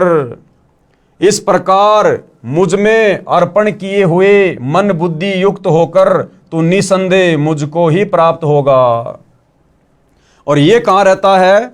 इसी अध्याय 8 का जब हम श्लोक नंबर 16 पढ़ेंगे तो ये काल ब्रह्म कह रहा है कि मैं तो ब्रह्मलोक में रहता हूं, ब्रह्मलोक में, और कह रहा है कि मेरे ब्रह्मलोक में आया हुआ प्राणी भी अपना कर्म फल भोगने के बाद वापस नीचे 84 लाख योनियों में जाता है, गधे कुत्ते सूअर के शरीरों में कष्ट उठाता है। इसका ब्रह्मलोक भी विनाश में आता है। ब्रह्मलोक में गए प्राणी भी फिर नरक में जाते हैं। ये स्वयं आगे स्वीकार कर रहा है गीता अध्याय 8 श्लोक नंबर 16 में। अब हम पढ़ेंगे गीता जी अध्याय 8 श्लोक 8 की ये फोटोकॉपी है। ये है गीता अध्याय 8 श्लोक 8 की फोटोकॉपी। भाई और बहनों, यहाँ पर पीडीएफ में थोड़ा साफ दिखाई नहीं दे रहा होगा, मैं आपको मोबाइल से सुना देता हूँ। इसमें काल ब्रह्म के द्वारा गीता का ज्ञान देते समय अर्जुन को कहा गया है कि जो व्यक्ति अभ्यास के द्वारा अपने मन को एकाग्र करके लगातार परम पुरुष ईश्वर का ध्यान करता है, वह निश्चय ही मुझे ईश्वर को प्राप्त कर लेता है। यहाँ भाई और बहनों, ये थोड़ी सी अटकलबाजी कर गया। यहाँ पर यह काल जीव को भ्रमित करने की दृष्टि से अटकलबाजी कर रहा है और क्या कह रहा है कि जो व्यक्ति अभ्यास के द्वारा अपने मन को एकाग्र करके यानी सत भक्ति करके अपने मन को एकाग्र करके लगातार परम पुरुष का ध्यान करता है। परम पुरुष कौन? परम अक्षर ब्रह्म, सनातन परम धाम का मालिक कबीर देव। जो व्यक्ति अपने मन को एकाग्र करके लगातार परम पुरुष का ध्यान करता है वह निश्चय ही मुझे प्राप्त कर लेता है। अरे भैया, परम अक्षर ब्रह्म का ध्यान करने वाला तुझे कैसे प्राप्त होगा? क्योंकि इसने पहले स्पष्ट कर दिया कि शरीर छोड़ते समय अंत काल में जो व्यक्ति जिसका भी स्मरण करता है उसी के लोक में जाएगा। तो यहां पर यह खुद कह रहा है कि जो व्यक्ति अभ्यास के द्वारा अपने मन को एकाग्र करके लगातार परम पुरुष का ध्यान करता है, तो भाई जो परम पुरुष का ध्यान करेगा वो तो परम पुरुष के लोक में जाएगा, सतलोक में। लेकिन आगे फिर ये अटकलबाजी कर रहा है जीव को भ्रमित करने के लिए, वह निश्चय ही मुझे प्राप्त कर लेगा। तो अब हम आगे बढ़ते हैं भाई और बहनों। गीता अध्याय 8 श्लोक 9 की फोटोकॉपी, यह श्लोक आप जी के सामने है। जो पुरुष सर्वज्ञ, अनादि, सबके नियंता, सूक्ष्म से भी अति सूक्ष्म, सबके धारण पोषण करने वाले, अचिंत्य स्वरूप, सूर्य के सदृश नित्य चेतन प्रकाश रूप और अविद्या से अति परे शुद्ध सच्चिदानंद घन ब्रह्म परमेश्वर का सुमरण करता है। अब देखो भाई और बहनों, ये गीता अध्याय 8 श्लोक 9 है। बहुत सारे भाई बहन उस समय सवाल करते हैं जब सतगुरु रामपाल जी वेदों में कबीर नाम लिखा हुआ बताते हैं कि देखो जी वेदों में उस परमेश्वर का नाम भी लिखा हुआ है, कबीर देव, कबीर अग्नि। तो बहुत सारे भाई बहन ऑब्जेक्शन करते हैं कि जी गीता जी में दिखाओ कबीर जी का गीता में कहाँ नाम लिखा हुआ है, क्योंकि वेदों में परमात्मा का नाम लिखा हुआ है कवि, और कवि के आगे 2 अपसर्ग लगे हुए हैं। तो गुरुदेव ने फिर क्लियर कर दिया कि ये कबीर देव है। तो बहुत सारे भाई बहन फिर सवाल करते हैं जी गीता में दिखाओ कबीर जी का कहीं नाम है। तो यदि गीता जी चारों वेदों का इसार है तो गीता जी में भी तो कबीर जी का नाम होना चाहिए। तो भाई और बहनों, गीता जी अध्याय 8 श्लोक नंबर 9, इसमें साफ साफ लिखा हुआ है जो पुरुष सर्वज्ञ। अब इन्होंने ये लिखा हुआ है कवीम। अब इन गीता के अनुवादकों ने, क्योंकि इनको तत्व ज्ञान तो था नहीं, और इन्होंने कवियम की जगह सर्वज्ञ कर दिया, जबकि कोई भी कवि कभी भी सर्वज्ञ हो ही नहीं सकता। किसी भी कवि को संपूर्ण सृष्टि का ज्ञान हो ही नहीं सकता। तो असल में जो कवि की भूमिका निभाई थी वो भी कबीर जी ने निभाई थी। तो यहां पर सर्वज्ञ कर दिया, तो सर्वज्ञ तो केवल भाई कबीर परमात्मा ही है, सृष्टि में दूसरा कोई नहीं है। तो गीता अध्याय 8 श्लोक 9 में साफ साफ उस परमेश्वर का नाम लिखा हुआ है। ये कविम पुराणम अनुशासितारम अणो अणियांसम, साफ साफ लिखा हुआ है। जो पुरुष यानी जो परमात्मा, जो भगवान सर्वज्ञ है। अब सर्वज्ञ तो सारी सृष्टि में एक ही है, कबीर देव। जो पुरुष यानी परमात्मा सर्वज्ञ है, यानी सब कुछ जानने वाला है। अनादि, अनादि यानी सबसे पहले वाला।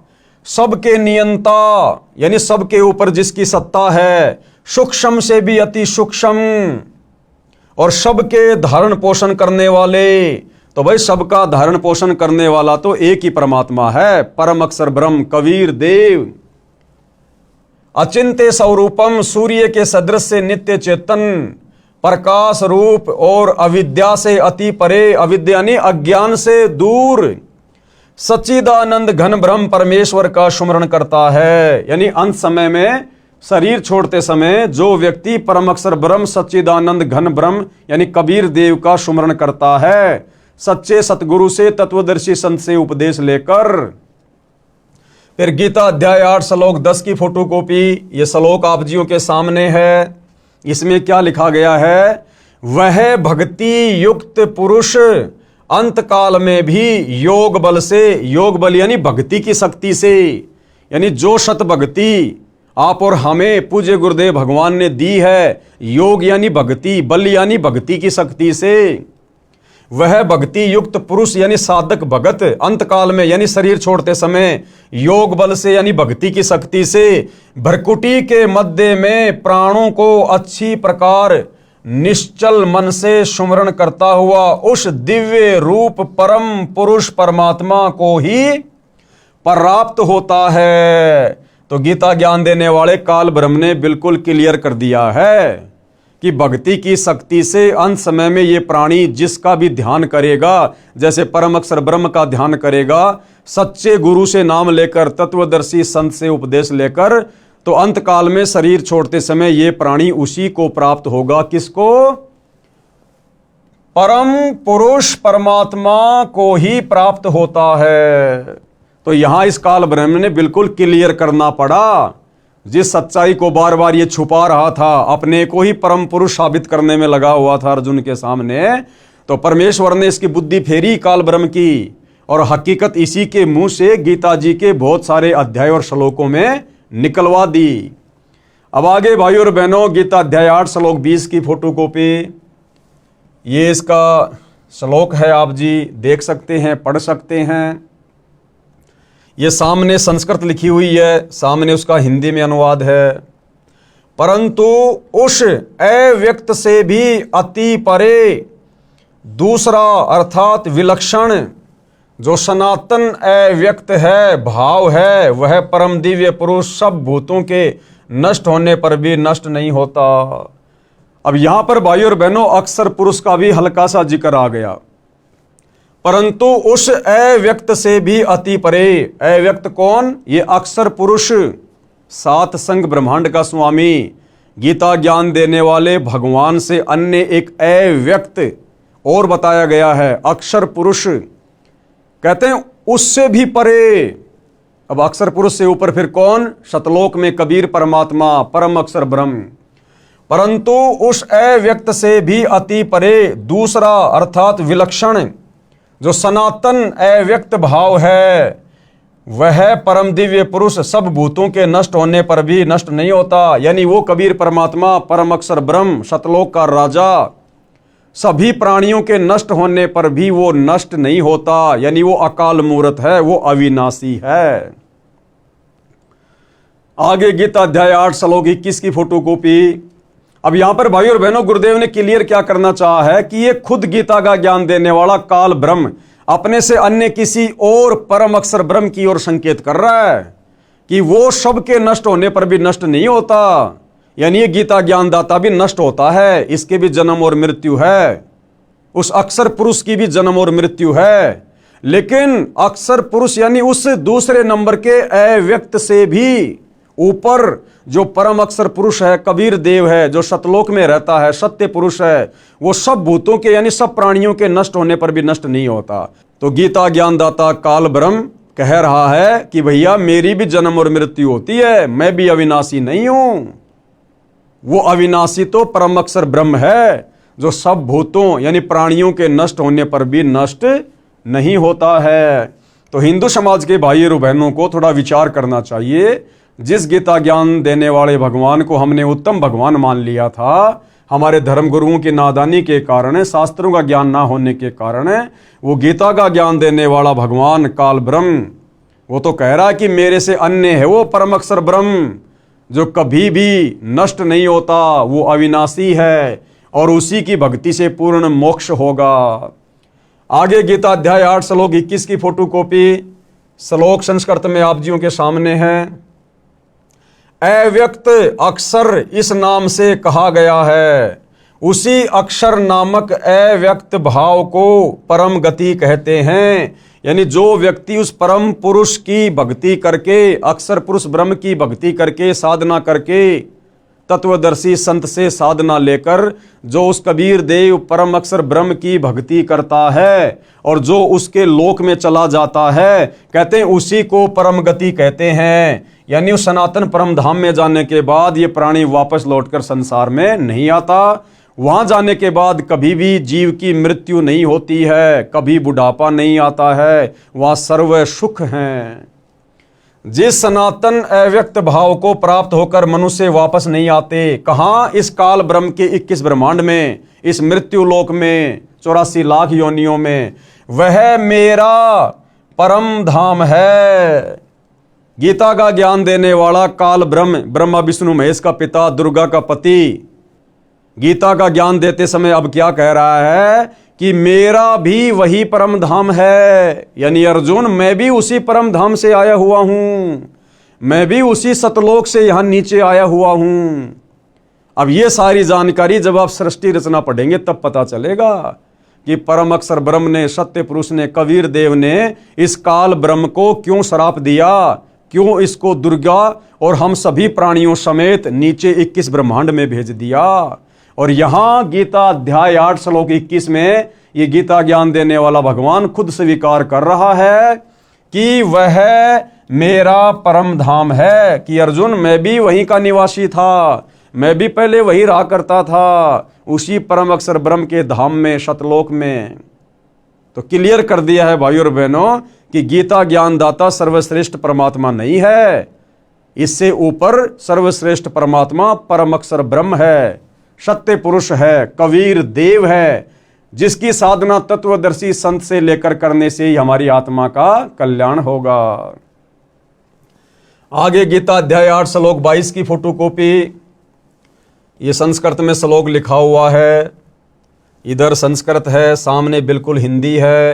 हे पार्थ यानी हे अर्जुन, जिस परमात्मा के अंतर्गत सर्वभूत हैं, सर्वभूत यानी सभी प्राणी। अब बताओ, ये गीता का ज्ञान देने वाला ब्रह्म अपने से अन्य किसी और परमात्मा का जिक्र कर रहा है यहां पर, तो फिर गीता का ज्ञान देने वाला ब्रह्म सर्वश्रेष्ठ परमात्मा कहां हुआ? ये तो कह रहा कि हे पार्थ, हे अर्जुन, जिस परमात्मा के अंतर्गत यानी जिस परम अक्षर ब्रह्म के अंडर में सर्वभूत हैं यानी सभी प्राणी हैं, और जिस सच्चिदानंद घन ब्रह्म परमात्मा से यह समस्त जगत परिपूर्ण है, और जिसने इस समस्त सृष्टि की रचना की है, वह सनातन अव्यक्त परम पुरुष तो अनन्य भक्ति से ही प्राप्त होने योग्य है। गीता ज्ञान देने वाला काल ब्रह्म कह रहा कि अर्जुन, जिस परमात्मा के अंतर्गत यानी जिस परम अक्षर ब्रह्म के, सत्य पुरुष के, कबीर जी के अंतर्गत सर्वभूत यानी सभी प्राणी हैं, और जिस सच्चिदानंद घन परमात्मा से यह समस्त जगत परिपूर्ण है, यानी जिसने सारी सृष्टि की रचना की, वह सनातन यानी सदा रहने वाला अव्यक्त परम पुरुष तो अनन्य भक्ति से ही प्राप्त होने योग्य है। अनन्य भक्ति यानी केवल एक उसी की भक्ति, अन्य किसी की पूजा नहीं, ना इस काल ब्रह्म की। ये बात कहकर ये काल ब्रह्म अपनी पूजा के लिए भी मना कर रहा है, अपनी साधना के लिए भी मना कर रहा है। वो परम अक्षर ब्रह्म सनातन परमात्मा केवल अनन्य भक्ति से, अनन्य भक्ति का मतलब होता है केवल एक को ही अपना इष्ट मानकर पूजना। इसलिए भाइयों और बहनों, गीता जी स्वयं देवी देवताओं की पूजा को मना कर रही है, ब्रह्मा विष्णु महेश की पूजा को मना कर रही है, और गीता ज्ञान देने वाला इस 21 ब्रह्मांड का स्वामी ये काल निरंजन अपनी खुद की भक्ति करने को भी मना कर रहा है कि भैया पूजा तो केवल उस परम अक्षर ब्रह्म की करो, तभी तुम्हें सनातन परम धाम मिलेगा। आगे बढ़ते हैं भाइयों और बहनों, गीता अध्याय 15 श्लोक 17 की फोटोकॉपी। अब यहां पर बिल्कुल क्लियर कर दिया गया है, उत्तम पुरुष तु अन्य परमात्मा इति उदाहरते, ये लोकत्रयम अवश्य विभर्ति अवय ईश्वर। उत्तम पुरुष तु अन्य यानी उत्तम, उत्तम यानी सर्वश्रेष्ठ, उत्तम यानी सर्वश्रेष्ठ, और ये पुरुष, पुरुष यानी परमात्मा, गीता का ज्ञान देने वाला भगवान, ये काल ब्रह्म, ब्रह्मा विष्णु महेश का पिता, दुर्गा का पति, स्पष्ट कर रहा है कि अर्जुन, सर्वश्रेष्ठ परमात्मा तो कोई और ही है। यानी स्वयं गीता का ज्ञान देने वाला काल ब्रह्म सर्वश्रेष्ठ परमात्मा नहीं है। और क्या कह रहा है? उत्तम पुरुष तो अन्य ही है, उत्तम यानी सर्वश्रेष्ठ, और ये पुरुष यानी भगवान, कहता है वो तो अन्य ही है अर्जुन, मेरे से अन्य है, जो तीनों लोकों में प्रवेश करके सबका धारण पोषण करता है। तीनों लोक ये ब्रह्मा विष्णु महेश के लोक नहीं, तीनों लोक ये पाताल स्वर्ग और पृथ्वी नहीं, पूरा 21 ब्रह्मांड इस काल का एक लोक है। दूसरा लोक कहा जाता है अक्षर पुरुष के 7 संग ब्रह्मांडों को, और तीसरा लोक कहा जाता है ऊपर के 4 अविनाशी लोकों को। यानी 21 ब्रह्मांड एक लोक हो गया, अक्षर पुरुष के ब्रह्मांड ये दूसरा लोक हो गया, और ऊपर के चारों अविनाशी लोक, शतलोक, अगमलोक, अलखलोक, अनामी लोक, इन चारों को मिलाकर एक लोक की संज्ञा दी गई है कि जो परमात्मा, जो उत्तम पुरुष तीनों लोकों में प्रवेश करके सबका धारण पोषण करता है। उत्तम पुरुष तो अन्य ही है जो तीनों लोकों में प्रवेश करके इन तीनों लोकों के अंतर्गत सारी सृष्टि आ जाती है, जो तीनों लोकों में प्रवेश करके सबका धारण पोषण करता है। अविनाशी परमेश्वर और परमात्मा इस प्रकार कहा गया है। ये गीता ज्ञान देने वाला कह रहा कि अर्जुन, इसलिए मैं उसको परमेश्वर कहता हूं, अविनाशी कहता हूं। क्यों? क्योंकि वो तीनों लोकों में प्रवेश करके यानी सारी सृष्टि का धारण पोषण करता है, इसलिए वो मेरे से अन्य उत्तम परमात्मा है, उत्तम परमेश्वर है। और उसी की भक्ति करने से जीव आत्मा का सदा सदा के लिए जन्म और मरण से छुटकारा होता है, अन्य कोई चारा नहीं है। तो अब विशेषकर हिंदू समाज से जुड़े श्रद्धालुओं को अपनी आंखों से गीता जी के ये प्रमाण देखकर विचार करना चाहिए, चिंतन करना चाहिए कि गीता जैसा पवित्र ग्रंथ हमें अध्यात्म के विषय में क्या मार्गदर्शन कर रहा है, भक्ति और भगवान के विषय में हमें क्या कहना चाह रहा है।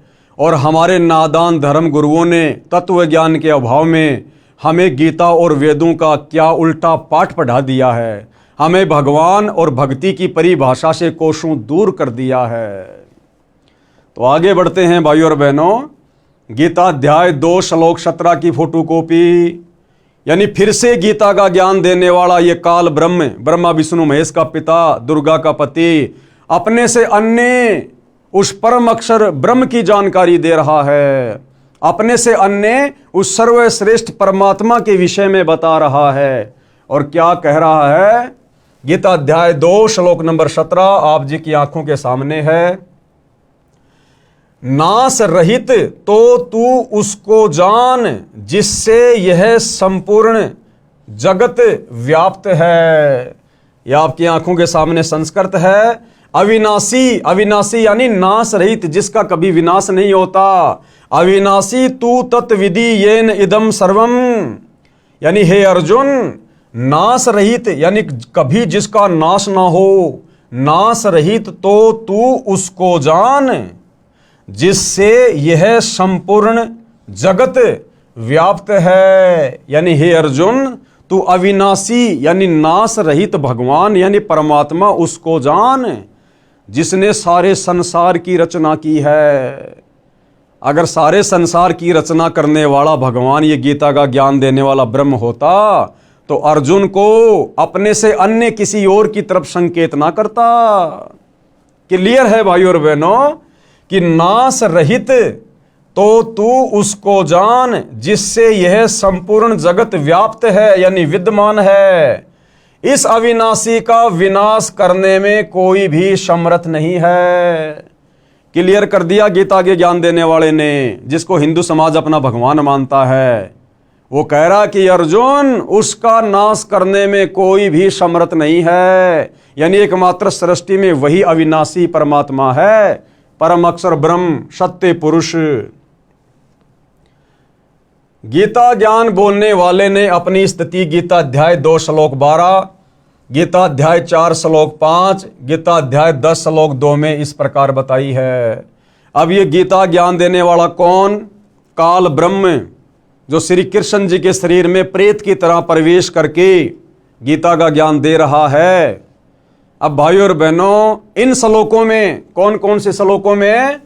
गीता अध्याय 2 श्लोक 12, गीता अध्याय 4 श्लोक 5 और गीता अध्याय 10 श्लोक 2 में अपने विषय में कह रहा है ये काल ब्रह्म कि अर्जुन, तेरे और मेरे बहुत से जन्म हो चुके हैं। तू भी जन्मता है और मरता है, मैं भी जन्मता हूं और मरता हूं। यानी ये गीता का ज्ञान देने वाला भगवान अविनाशी नहीं है। अविनाशी कौन है? उसके विषय में तो इसने ऊपर के श्लोक में बता दिया कि अविनाशी तो उसको जान जिसको मारने में कोई भी समर्थ नहीं है। और अब ये गीता का ज्ञान देने वाला काल ब्रह्म गीता अध्याय 2 श्लोक 12, गीता अध्याय 4 श्लोक 5 और गीता अध्याय 10 श्लोक 2 में अपनी स्थिति बता रहा है जन्म और मरण के विषय में। कह रहा कि मैं अविनाशी नहीं हूं, मेरे तो जन्म और मृत्यु होती है। अब बताओ भाई और बहनों, जिसकी खुद की जन्म और मृत्यु हो, फिर वो कैसे परमात्मा हो सकता है? ध्यान से पढ़िएगा।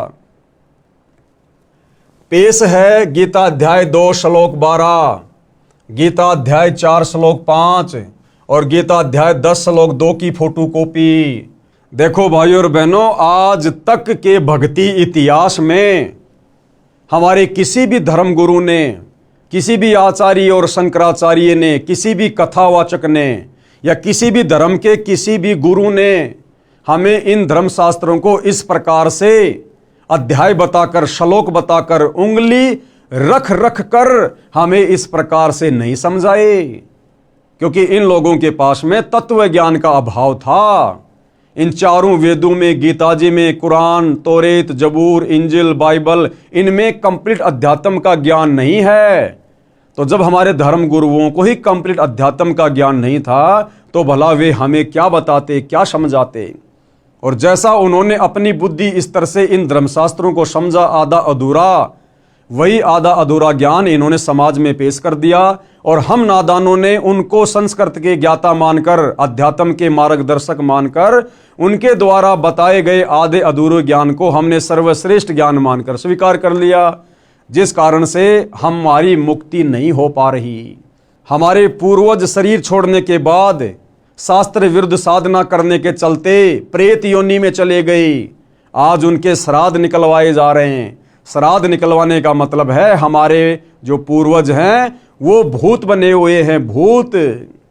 तो भाई और बहनों, अब हमें वो सर्वश्रेष्ठ भक्ति सतगुरु रामपाल जी के सानिध्य में प्राप्त हुई है, जिस सत भक्ति को करके ना हमने भूत बनना, ना प्रेत बनना, ना हमने भ्रमना भटकना, ना हमने नरक में जाना, ना हमारा कभी जन्म होगा, ना कभी फिर हमारी मृत्यु होगी।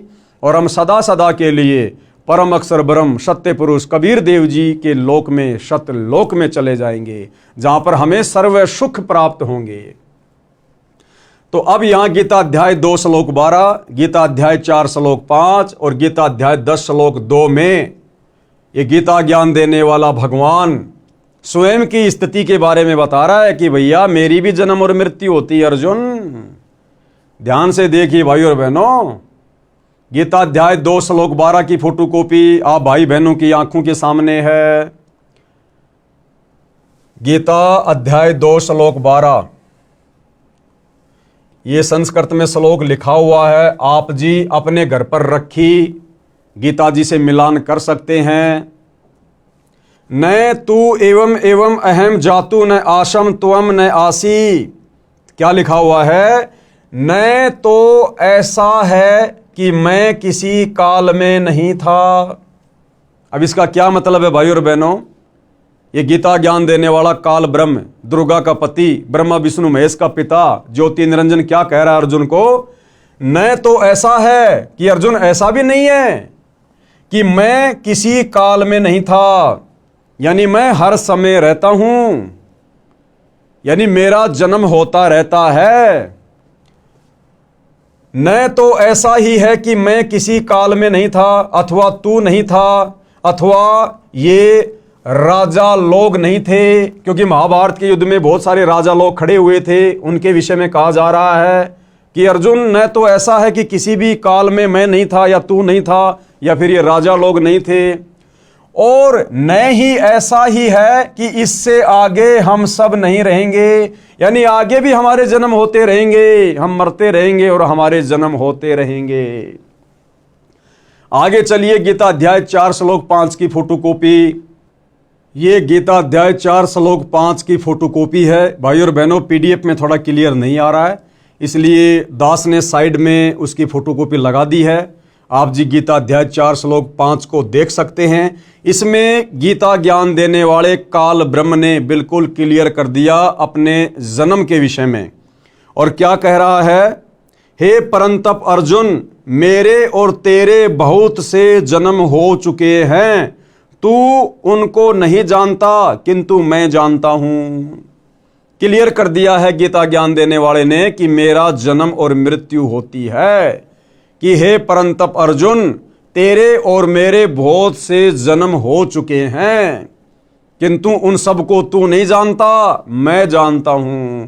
यानी गीता ज्ञान देने वाले भगवान इस काल ब्रह्म की भी मृत्यु होती है और इसके जन्म होते हैं। और भाइयों और बहनों, जो जन्म और मृत्यु में है वो कभी भी हमारा जन्म और मृत्यु का रोग समाप्त नहीं कर सकता। जो जन्म और मृत्यु में है वो परमात्मा नहीं हो सकता, परमेश्वर नहीं हो सकता। इसीलिए गीता ज्ञानदाता काल ब्रह्म ने उस परम अक्षर ब्रह्म को अविनाशी की संज्ञा दी गई है कि नाश रहित तो उसको जान जिसको मारने में कोई भी सक्षम नहीं है। तो गीता अध्याय 4 श्लोक 5 की फोटोकॉपी ने बिल्कुल क्लियर कर दिया है।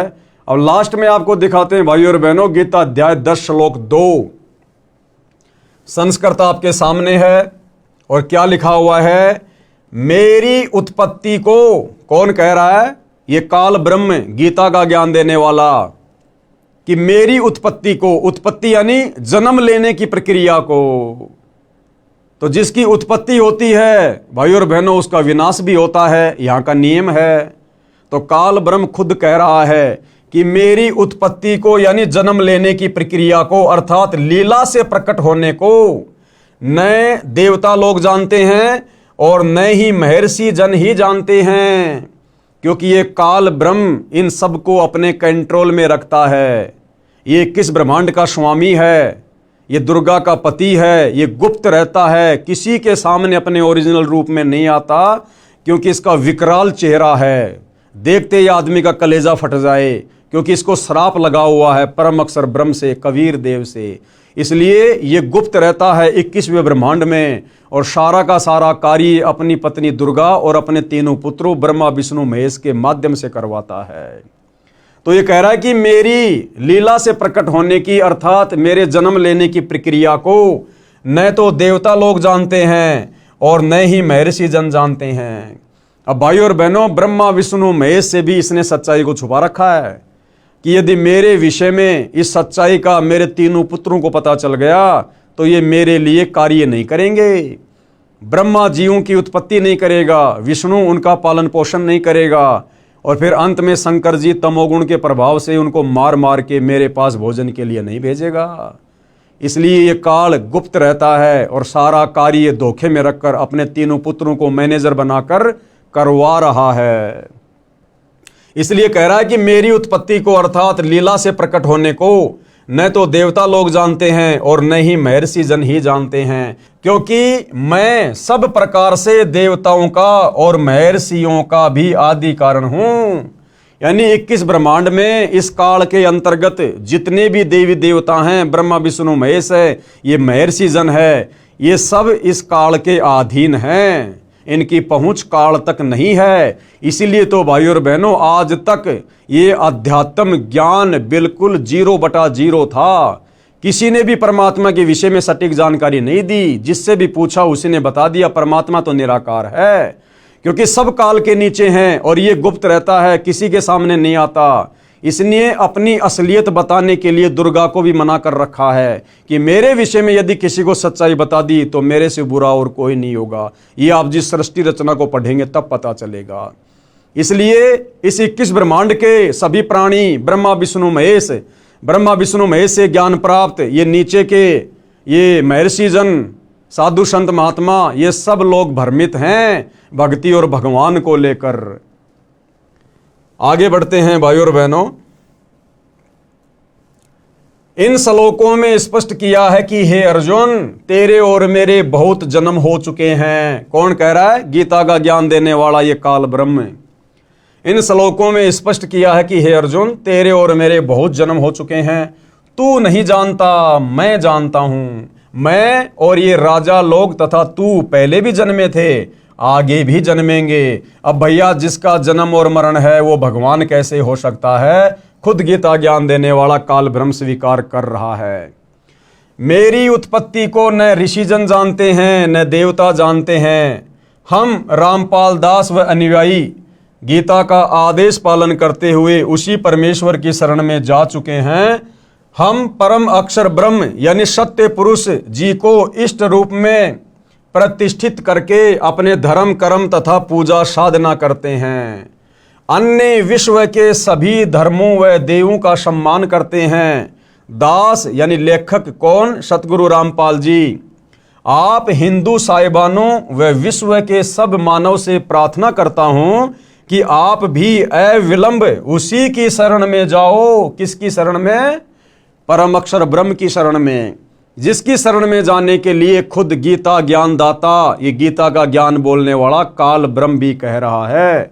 आप सबका मानव जीवन धन्य हो जाएगा। धन्य होने का मतलब है पूर्ण मुक्ति हो जाएगी सदा सदा के लिए उस अविनाशी परमात्मा के अविनाशी लोक में, परम पुरुष के सनातन परम धाम में, सतलोक में चले जाएंगे सतगुरु रामपाल जी से शास्त्र अनुकूल सत भक्ति लेकर, और सदा सदा के लिए इस काल लोक से हमारा जन्म मरण का झंझट ही समाप्त हो जाएगा। दूसरी कोई भी भक्ति पूर्ण मुक्ति की संसार में नहीं है। फिर आगे सवाल खड़ा होता है, किसी ने सवाल किया है, क्या सवाल है? आप लेखक रामपाल दास के धर्म का क्या नाम है? इष्ट कौन है? साधना क्या की जाती है? किस शास्त्र को आधार मानते हो? तो पूज्य गुरुदेव भगवान क्या उत्तर दे रहे हैं? पुस्तक के प्रारंभ में मैंने अपना धर्म स्पष्ट कर दिया है। क्या? हमारा धर्म मानव है। यानी ये जितने भी धर्म हैं जो वर्तमान में प्रचलित हैं, हिंदू, मुस्लिम, सिख, ईसाई, जैनी, यहूदी, बौद्ध, सिख, ये तो हमारे धार्मिक धर्म गुरुओं की अज्ञानता का नतीजा है, जो समाज को इन शास्त्रों का निष्कर्ष निकालकर सत भक्ति नहीं दे पाए, जिस कारण से समाज धीरे धीरे सनातनी पूजा से हटकर संप्रदायों में बट गया, देवी देवताओं की पूजा में बट गया। तो ये जो तथाकथित धर्म है, ये तो हमारे नादान धर्म गुरुओं की देन है। अन्यथा हम सभी प्राणियों का एक ही धर्म है, मानव धर्म, क्योंकि हम सब मानव है, इंसान हैं, और जिसके अंदर मानवता है, इंसानियत है, दया है, धर्म है, वही असल में धार्मिक व्यक्ति है। पुस्तक के प्रारंभ में मैंने अपना धर्म स्पष्ट कर दिया, हमारा धर्म मानव है। हम मानव शरीरधारी प्राणी हैं। यह आदि सनातन धर्म पंथ कहा जाता है। हमारा इष्ट यानी इष्ट कौन है? परम अक्षर ब्रह्म, जिसकी शरण में जाने के लिए गीता ज्ञानदाता कह रहा है। परम अक्षर ब्रह्म यानी सत्य पुरुष है।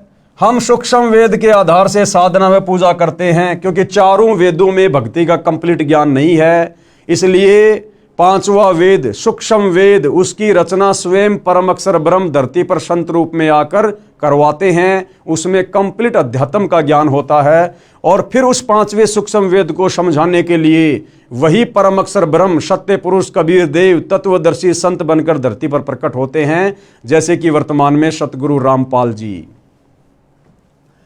परम अक्षर ब्रह्म का नाम कबीर है। चारों वेद व गीता जी का ज्ञान सूक्ष्म वेद से लिया अधूरा ज्ञान है, परंतु जितना इनमें ज्ञान है वह सत्य है, सूक्ष्म वेद से मिलता है। हमारा धाम सत्य लोक है, यानी हम कहाँ के निवासी हैं? सतलोक के, जिसे सनातन परम धाम भी कहा जाता है। सनातन मतलब जो कभी भी विनाश में नहीं आता, और ये परम यानी सर्वश्रेष्ठ, और धाम यानी जगह, स्थान। कृपया पढ़े इसी पुस्तक के पेज नंबर 437 पर उन्हें साधकों की आत्मकथा, जो पहले हिंदू समाज में चल रही शास्त्रों की विपरीत पूजा करते थे, जिससे कोई लाभ नहीं हुआ। जब से शास्त्रोक्त साधना करने लगे, कितना चमत्कारी लाभ हुआ, मोक्ष भी हुआ। अतः विश्व के सब भाइयों तथा बहनों से निवेदन करता हूं कि सब एक हो जाओ, यानी अब वो समय आ गया सत भक्ति करके जन्म मरण से अपना पीछा छुड़वाने का। ये भक्ति युग शुरू हो चुका है। सत्य साधना करके जन्म मृत्यु के कष्ट से सदा के लिए छुटकारा प्राप्त करो। परमेश्वर के उस परम धाम में जाओ, जहां जाने के पश्चात साधक यानी भगत, साधिका यानी फीमेल भगत फिर लौटकर संसार में नहीं आते।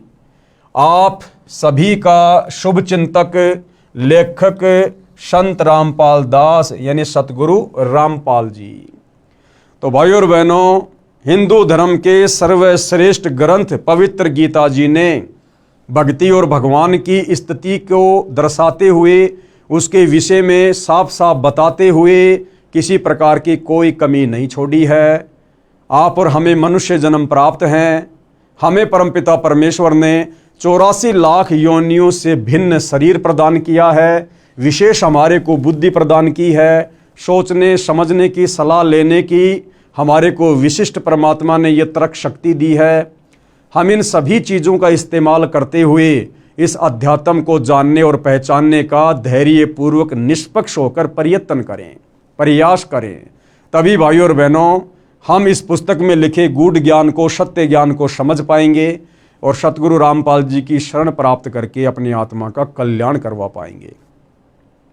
तो भाइयों और बहनों, पवित्र पुस्तक हिंदू साहिबान नहीं समझे गीता वेद पुराण, इस पर आज हमारा ये 3रे नंबर का वीडियो था और आज इस पुस्तक की भूमिका समाप्त हो चुकी है।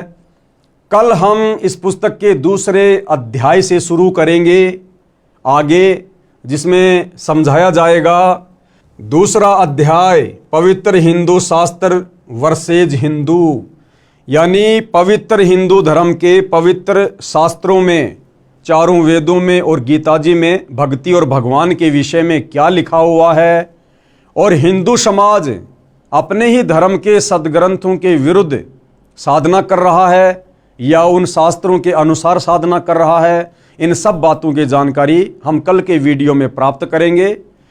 तब तक के लिए पूज्य गुरुदेव भगवान हम सबको आशीर्वाद दे, हम सबका मार्गदर्शन करे, हमें सद्बुद्धि प्रदान करे, ताकि उनके कर कमल से लिखित इन पवित्र पुस्तकों की सच्चाई हमारी समझ में आ सके और हम अपना आत्म कल्याण करवाने की दिशा में आगे बढ़ें। तो आज के वीडियो में केवल इतना ही। बंदी छोड़ सतगुरु रामपाल जी भगवान की जय हो।